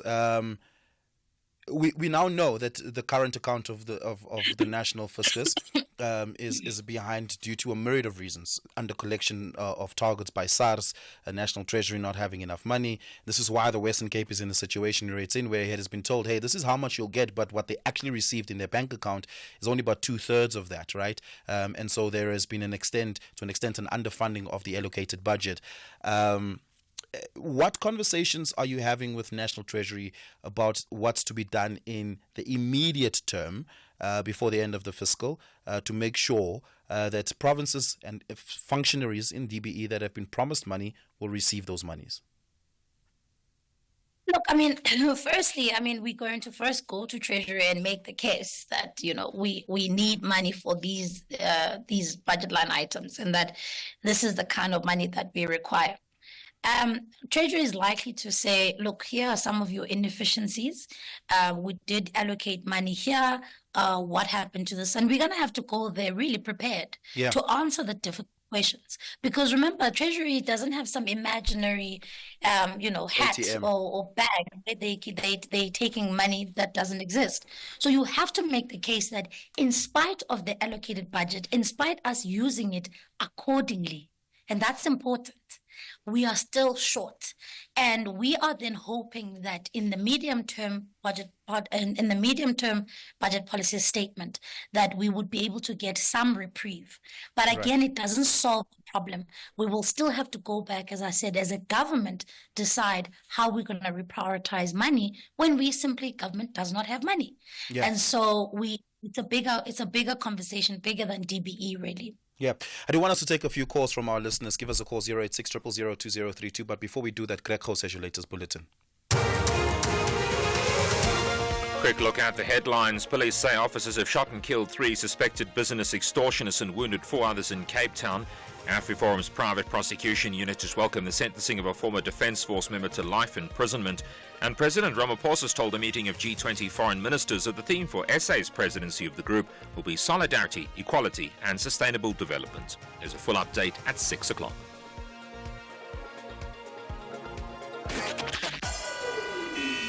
SAFM, guiding you through the rush hour traffic. Good afternoon. Starting off in Gauteng, the N1 northbound in Midrand slow moving towards Samrand Road. In Pretoria, the N1 northbound and earlier stationary truck before Rigel Avenue has been cleared. The N1 southbound has a stationary vehicle reported after Rigel Avenue, and Sefako Makhato Drive eastbound has delays towards Camille Fontaine Road. In KZN, the M4 northbound queuing towards Virginia Airport. The N3 eastbound has a stationary truck reported on the link to the N2 north at Spaghetti Junction, and the N3 westbound has a crash reported before Spaghetti Junction. In Mpumalanga, the N4 Elands Valley is closed between Hemlock and Sappi due to a truck crash. Traffic is rerouted via Schoemanskloof. In Cape Town, the N1 outbound has a stationary vehicle after Brighton Road. The N2 inbound is slow moving towards the R300 highway. The M3 southbound is slow moving towards Rhodes Drive, and the M5 southbound slow moving towards Racecourse Road. With your traffic update, I'm Irma G. This is SAFM Sports with Tuming Khapele. Let's start things off with football this hour. A thrilling day of Betway Premiership football on the cards. AmaZulu host Kaizer Chiefs in the iconic Moses Mabhida Stadium for their 45th league clash. Also, the Western Cape Derby takes centre stage at Athlone Stadium as Stellenbosch welcome Cape Town City for the 11th meeting in the PSL. Then Golden Arrows will be looking to continue with winning ways when they face newly appointed Magesi FC. Arrows are flying high after opening the season with back-to-back victories, a historic first for the club, while Skukuni United take on Chipa United at the Peter Mokaba Stadium for the 7th time in the league, and Supersport United hosts Tiers Galaxy for the 9th time in the league. Still staying with football, Polokwane City head coach Phuti Mohapi says that winger Oswin Apollos is fully focused and in the right frame of mind despite the recent failed transfer moves prior to the transfer window shutting down at midnight last Friday. Apollos' future was hanging in the air with both Mamelodi Sundowns and Kaizer Chiefs bidding for his services. The 23-year-old was also said to be growing impatient as City also ignored offers from North Africa. But Mohafi says that this hasn't affected the star player at all. In the meantime, elsewhere, Rafael Varane has announced his retirement from football at the age of 31 after suffering a serious knee injury. The defender joined Serie club Como this summer, having left Manchester United at the end of last season after his contract expired. And talking about injuries, Real Madrid striker Kylian Mbappe has sustained a thigh injury ahead of this weekend's La Liga derby with Atletico. Spanish media suggests that Mbappe will miss around 3 weeks injured, and the striker is also set to miss the likes of their visit to Lille in the Champions League next week and potentially October's Nations League matches against Israel and Belgium with France. In rugby, a 29-man Stormers squad left Cape Town yesterday yesterday for a 3-match United Rugby Championship tour that will see them visit Wales, Italy and Scotland. The Stormers get their season underway with a round 2 clash against the Ospreys this week, and will also take on Zebre and Edinburgh before returning home to face Munster and Glasgow Warriors ahead of the November break. In swimming, both Chadley Clough and Lara van Niekerk will return to competition after injury layoffs at this week's SA Short Course Championships at Kings Park Pool in Durban from tomorrow. The event will give swimmers the chance to qualify for the World Short Course Championships, which will take place in Budapest in December. Van Niekerk is returning after 2 months out with a back injury, and apart from her usual 50 and 100 meter breaststroke events, she has also been entered into the 200 meter breaststroke and 100 meter butterfly, and also the 100 meter individual medley. Meanwhile, Clough, who suffered a shoulder injury just a few weeks ago, or a few weeks before the Olympic Games in Paris, has entered the 50, 100 and 200 meter butterfly, as well as the 50 and 100 meter freestyle in Durban. In MotoGP, the Portuguese Grand Prix will feature in the next 2 seasons of MotoGP and will be held at the Algarve International Circuit. The Portuguese GP returned in 2020 after an 8-year absence and has been held at the Algarve International Circuit since. However, the death of Circuit's CEO Paulo earlier this year led to speculation that it would be taken off the calendar, and it won't be. Then finally, in cricket, England Test captain Ben Stokes says that he would be willing to return to the white ball setup under new coach Brendan McCullum if he was asked, but added that there had been no conversations about him coming back into the limited overs squad. McCullum's appointment as head coach across all formats came after a 2-year period of having separate coaches for the white and red ball teams, and followed Matthew Mart's departure as limited overs coach in July. The New Zealander will take charge of the limited overs side when England tour India in January. On that note, it's a wrap from my side. And we went on a water safari, and Mom spotted a hippo, and it said, "Grrr." There is a place where you can see wonder and the wild, with breathtaking scenery and endless landscapes. Enjoy good food and embrace great taste. And the next day we went to the Reed dance. I saw the maidens handing over reeds to the mighty Zulu king, and the Zulu warriors chanting, "Baye." Explore all this and more in the magical Zulu Kingdom. This message is brought to you by KZN Tourism and Film Authority. Attention all caregivers of children. Are you and your children's vaccinations up to date? Vaccinations can prevent serious diseases and prevent hospital stays. Protect your little ones by getting them vaccinated. Don't wait until it's too late. Talk to your healthcare provider today about getting your child vaccinated against serious childhood diseases. Because health matters. This message is brought to you by Sanofi and the National Department of Health. The Blues want to ensure they control the 90 minutes in their own backyard to grab maximum points. Oh, somehow he's got there, and he's poked it in. Super sub, Christopher Nkunku. Meanwhile, the Seagulls want to be remembered for causing an upset at Stamford Bridge. Oh, he digs it across, should be the match-winning moment. Pedro! Brighton have won it out in time. This is the Premier League. Catch the spectacular encounter between Chelsea FC and Brighton and Hove Albion FC on Saturday, 28 September at 3:30 p.m. live on SABC3. Also available at your fingertips on SABC Plus and SABCSport.com. Proudly brought to you by SABC Sport. For the love of the game.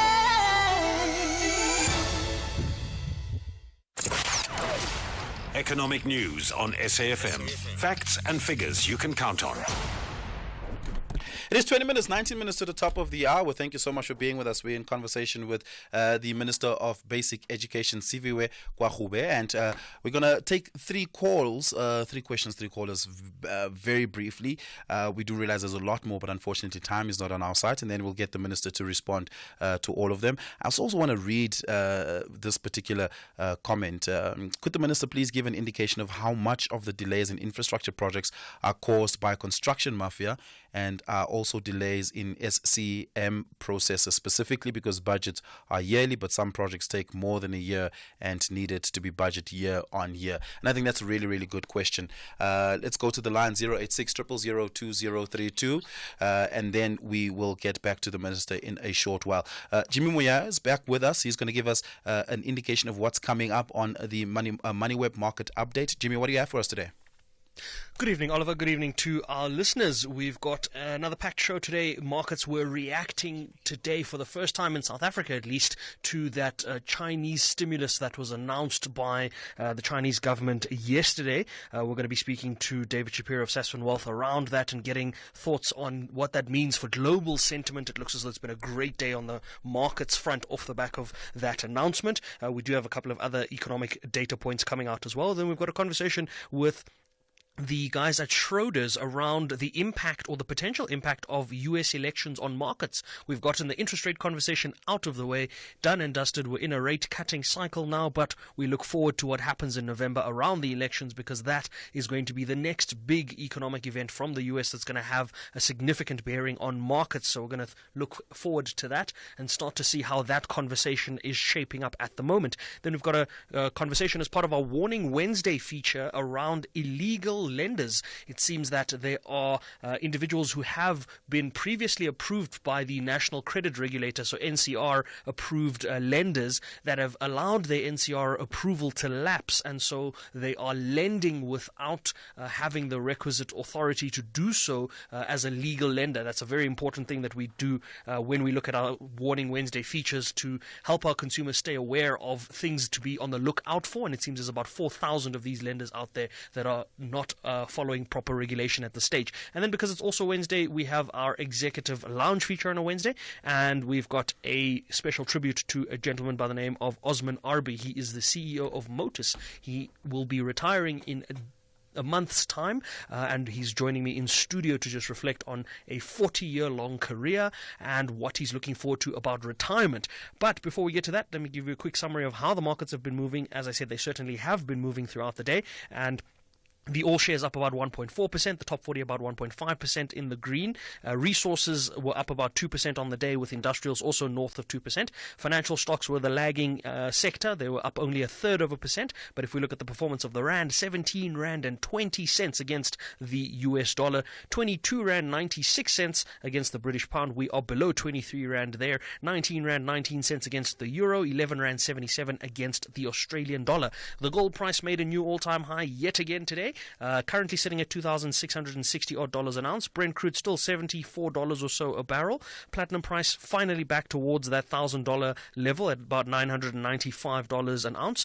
Palladium $1,042 an ounce. We'll be back with these and more just after 6. For now, Oliver, back to you and the team. Thank you very much. Chat to you at 6 o'clock. Tuning in for the money update with Jimmy Ware a little bit later on.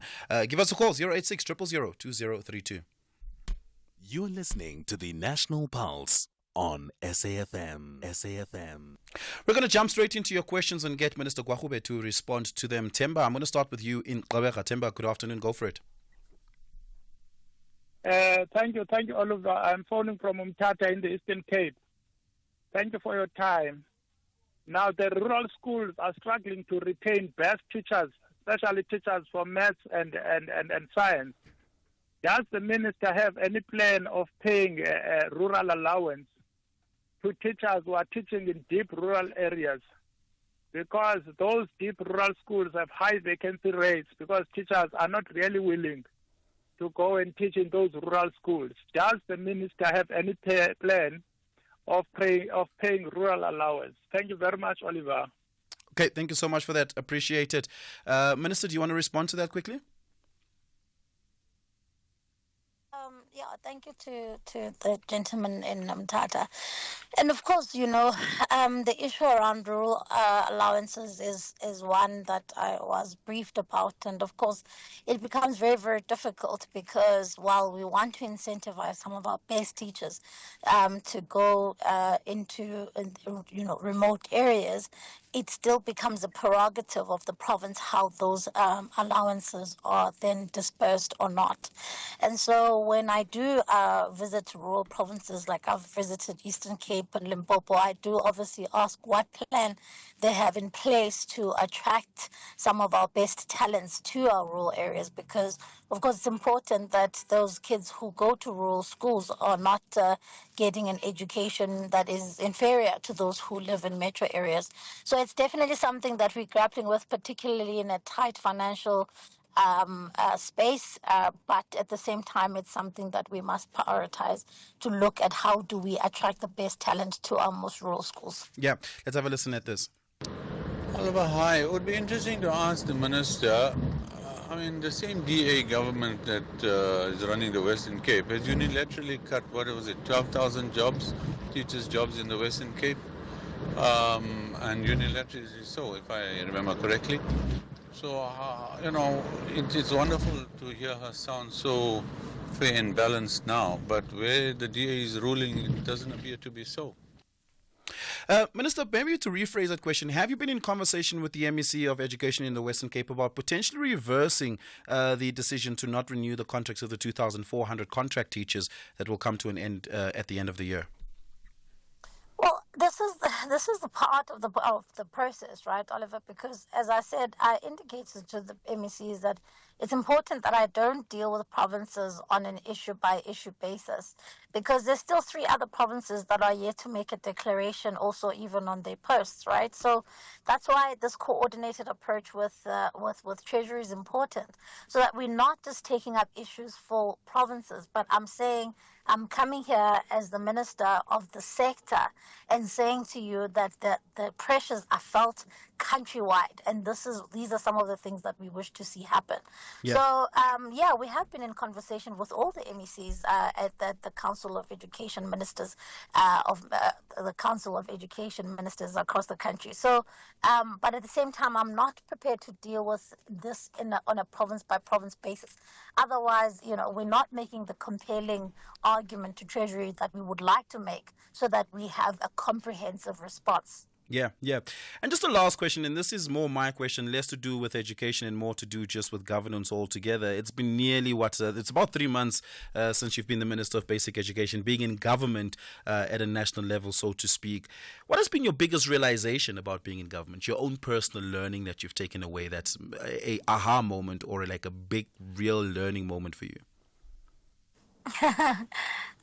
Very interesting question. Actually, I'm currently doing quite a bit of reading around ethical leadership, and one of the things that I've learned about being in government is that often the dilemmas that you face are not moral dilemmas. Often they're ethical ones. So where you are not choosing between what is right or wrong, but you are choosing between what is right and what is right. And you often have to make a decision that is least harmful to the least amount of people, where you can make the most amount of impact. And it's incredibly hard, because, it would be easy if the choice was, do I steal money or do I fund the education system? But that's not the question. The question is, what do I fund in an education system that has 13 million learners who are looking to the government to provide a quality service? So, yeah. That really is, for me, has been the biggest aha moment, that governance is hard in that way. It's not right or wrong, but it's mostly about ethical leadership, is about doing the least amount of harm to the least amount of people and the most amount of good where you can. Yeah. And you and the president, are you guys beefing? Are you in good terms? Have you spoken to him since you've boycotted his signing ceremony? The president and I have a really good working relationship, and I routinely brief him about issues in the sector. And I really appreciate his support. In fact, he's been really supportive in trying to also assist me in terms of trying to rally some private sector support for some of our big infrastructure projects. So we're going to be doing some exciting things together in the next month or so. So keep your eyes peeled. Have you spoken to him personally since the Pella signing? We've spoken. I mean, he chairs cabinet. I was at cabinet last week, Wednesday, okay.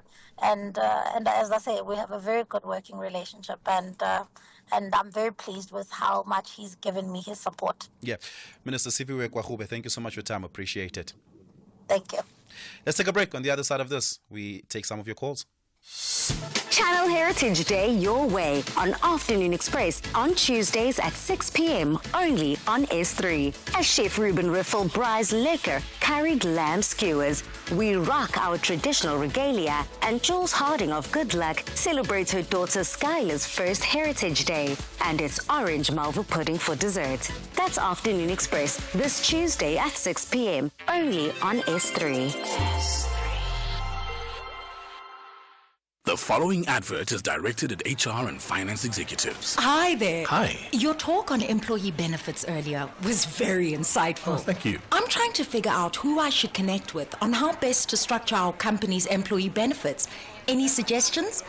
Well, I trust Old Mutual Corporate Consultants. They offer expert advice on optimal investment strategies, retirement fund management, employee benefits design, and much more. This means you'll get the best advice on your employee's future.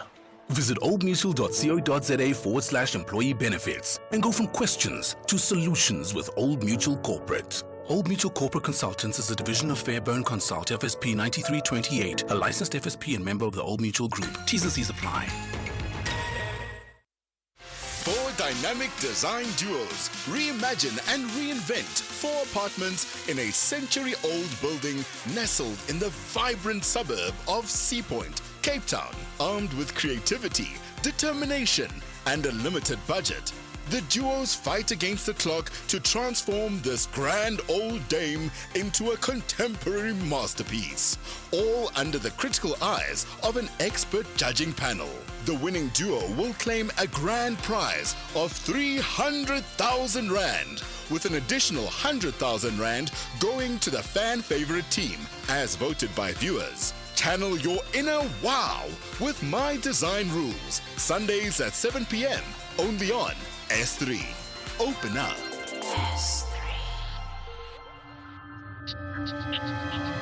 The National Pulse, weekdays, 3 to 6 p.m. Let's have a listen at some of your WhatsApp voice notes that's come through on the line thus far. Afternoon, Oliver, hearers of the station. I do not agree that other departments, they must suffer for the consequences of the Department of Education. And these people must lack retrenchment, because it's the same people who promised us before 29 May this year that they will employ 5,000 teachers. Now, within this context, all of a sudden, now they are retrenching. Please, slack the retrenchment. Tusi from Inanda. Bye.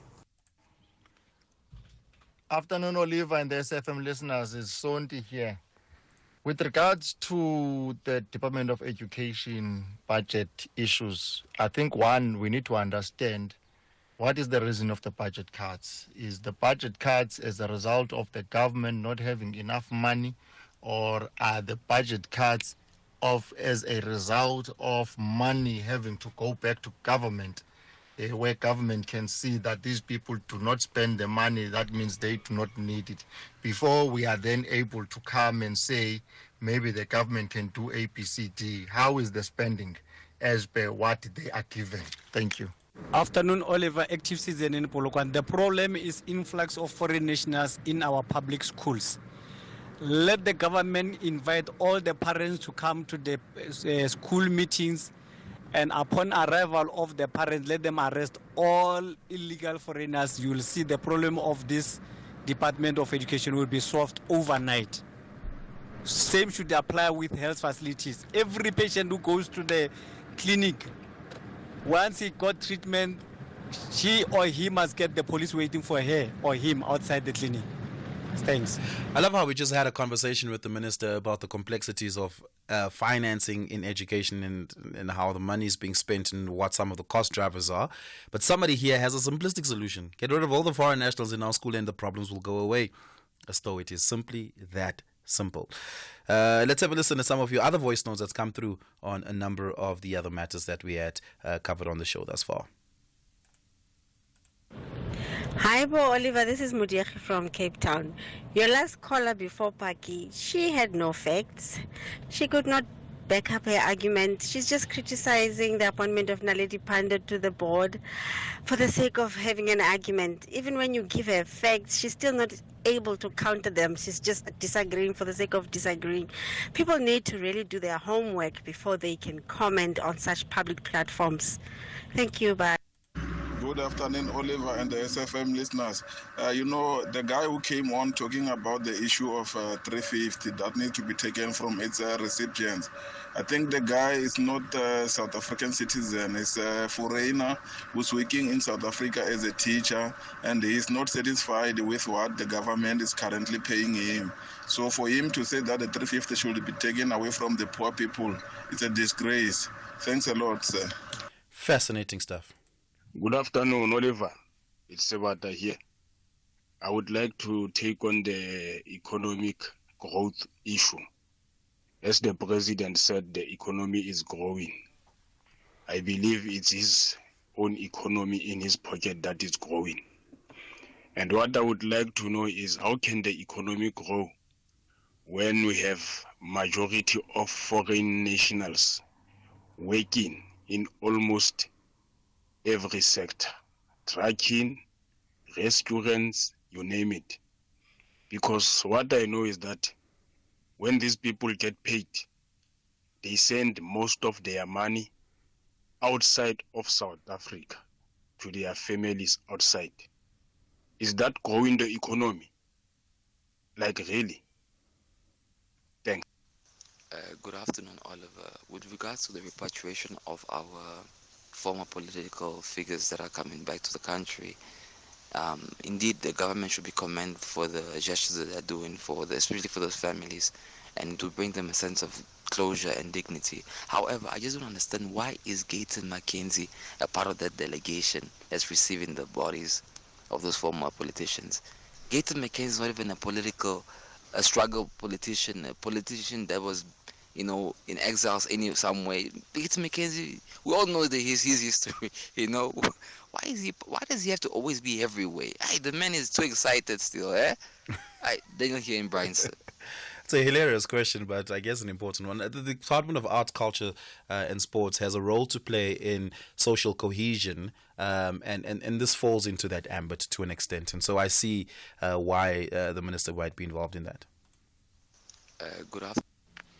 Good afternoon, Oliver. Hope you're well. Listen, you're a lot more informed than me on this situation, and I was just wondering, those bodies that are being repatriated to South Africa, because they're freedom fighters, did I hear correctly, the bodies are going to come here and everything, and then they're going to do the DNA testing to see whether the bodies are correct? Because if the DNA testing finds that those are not the bodies, what do we do with the bodies? So surely we should send someone over there to collect DNA samples on those bodies, test it, and then do the whole shebang and everything. And I'm just wondering whether those tests would take precedent to the crime DNA tests that there's such a backlog in South Africa. Mark from Cape Town. I mean, Mark, it's 49 bodies, right? It's not a whole lot. You could use a Lancet laboratory to do that privately if it needs to be done. To the extent it's about confirmation of some of these bodies have been exhumed, and so that's part of the difficulty in terms of verification and testing and all of that. But that brings me to the end of the show. Thank you so much for all your time. Thank you so much for all your engagements. It's been great. I'm back with you tomorrow for the Thursday edition of the National Pulse. But tonight, join me on Night Talk for the Wednesday edition of Night Talk. My name is Oliver Dickson. From myself and the team, it's good night for now. Cheers.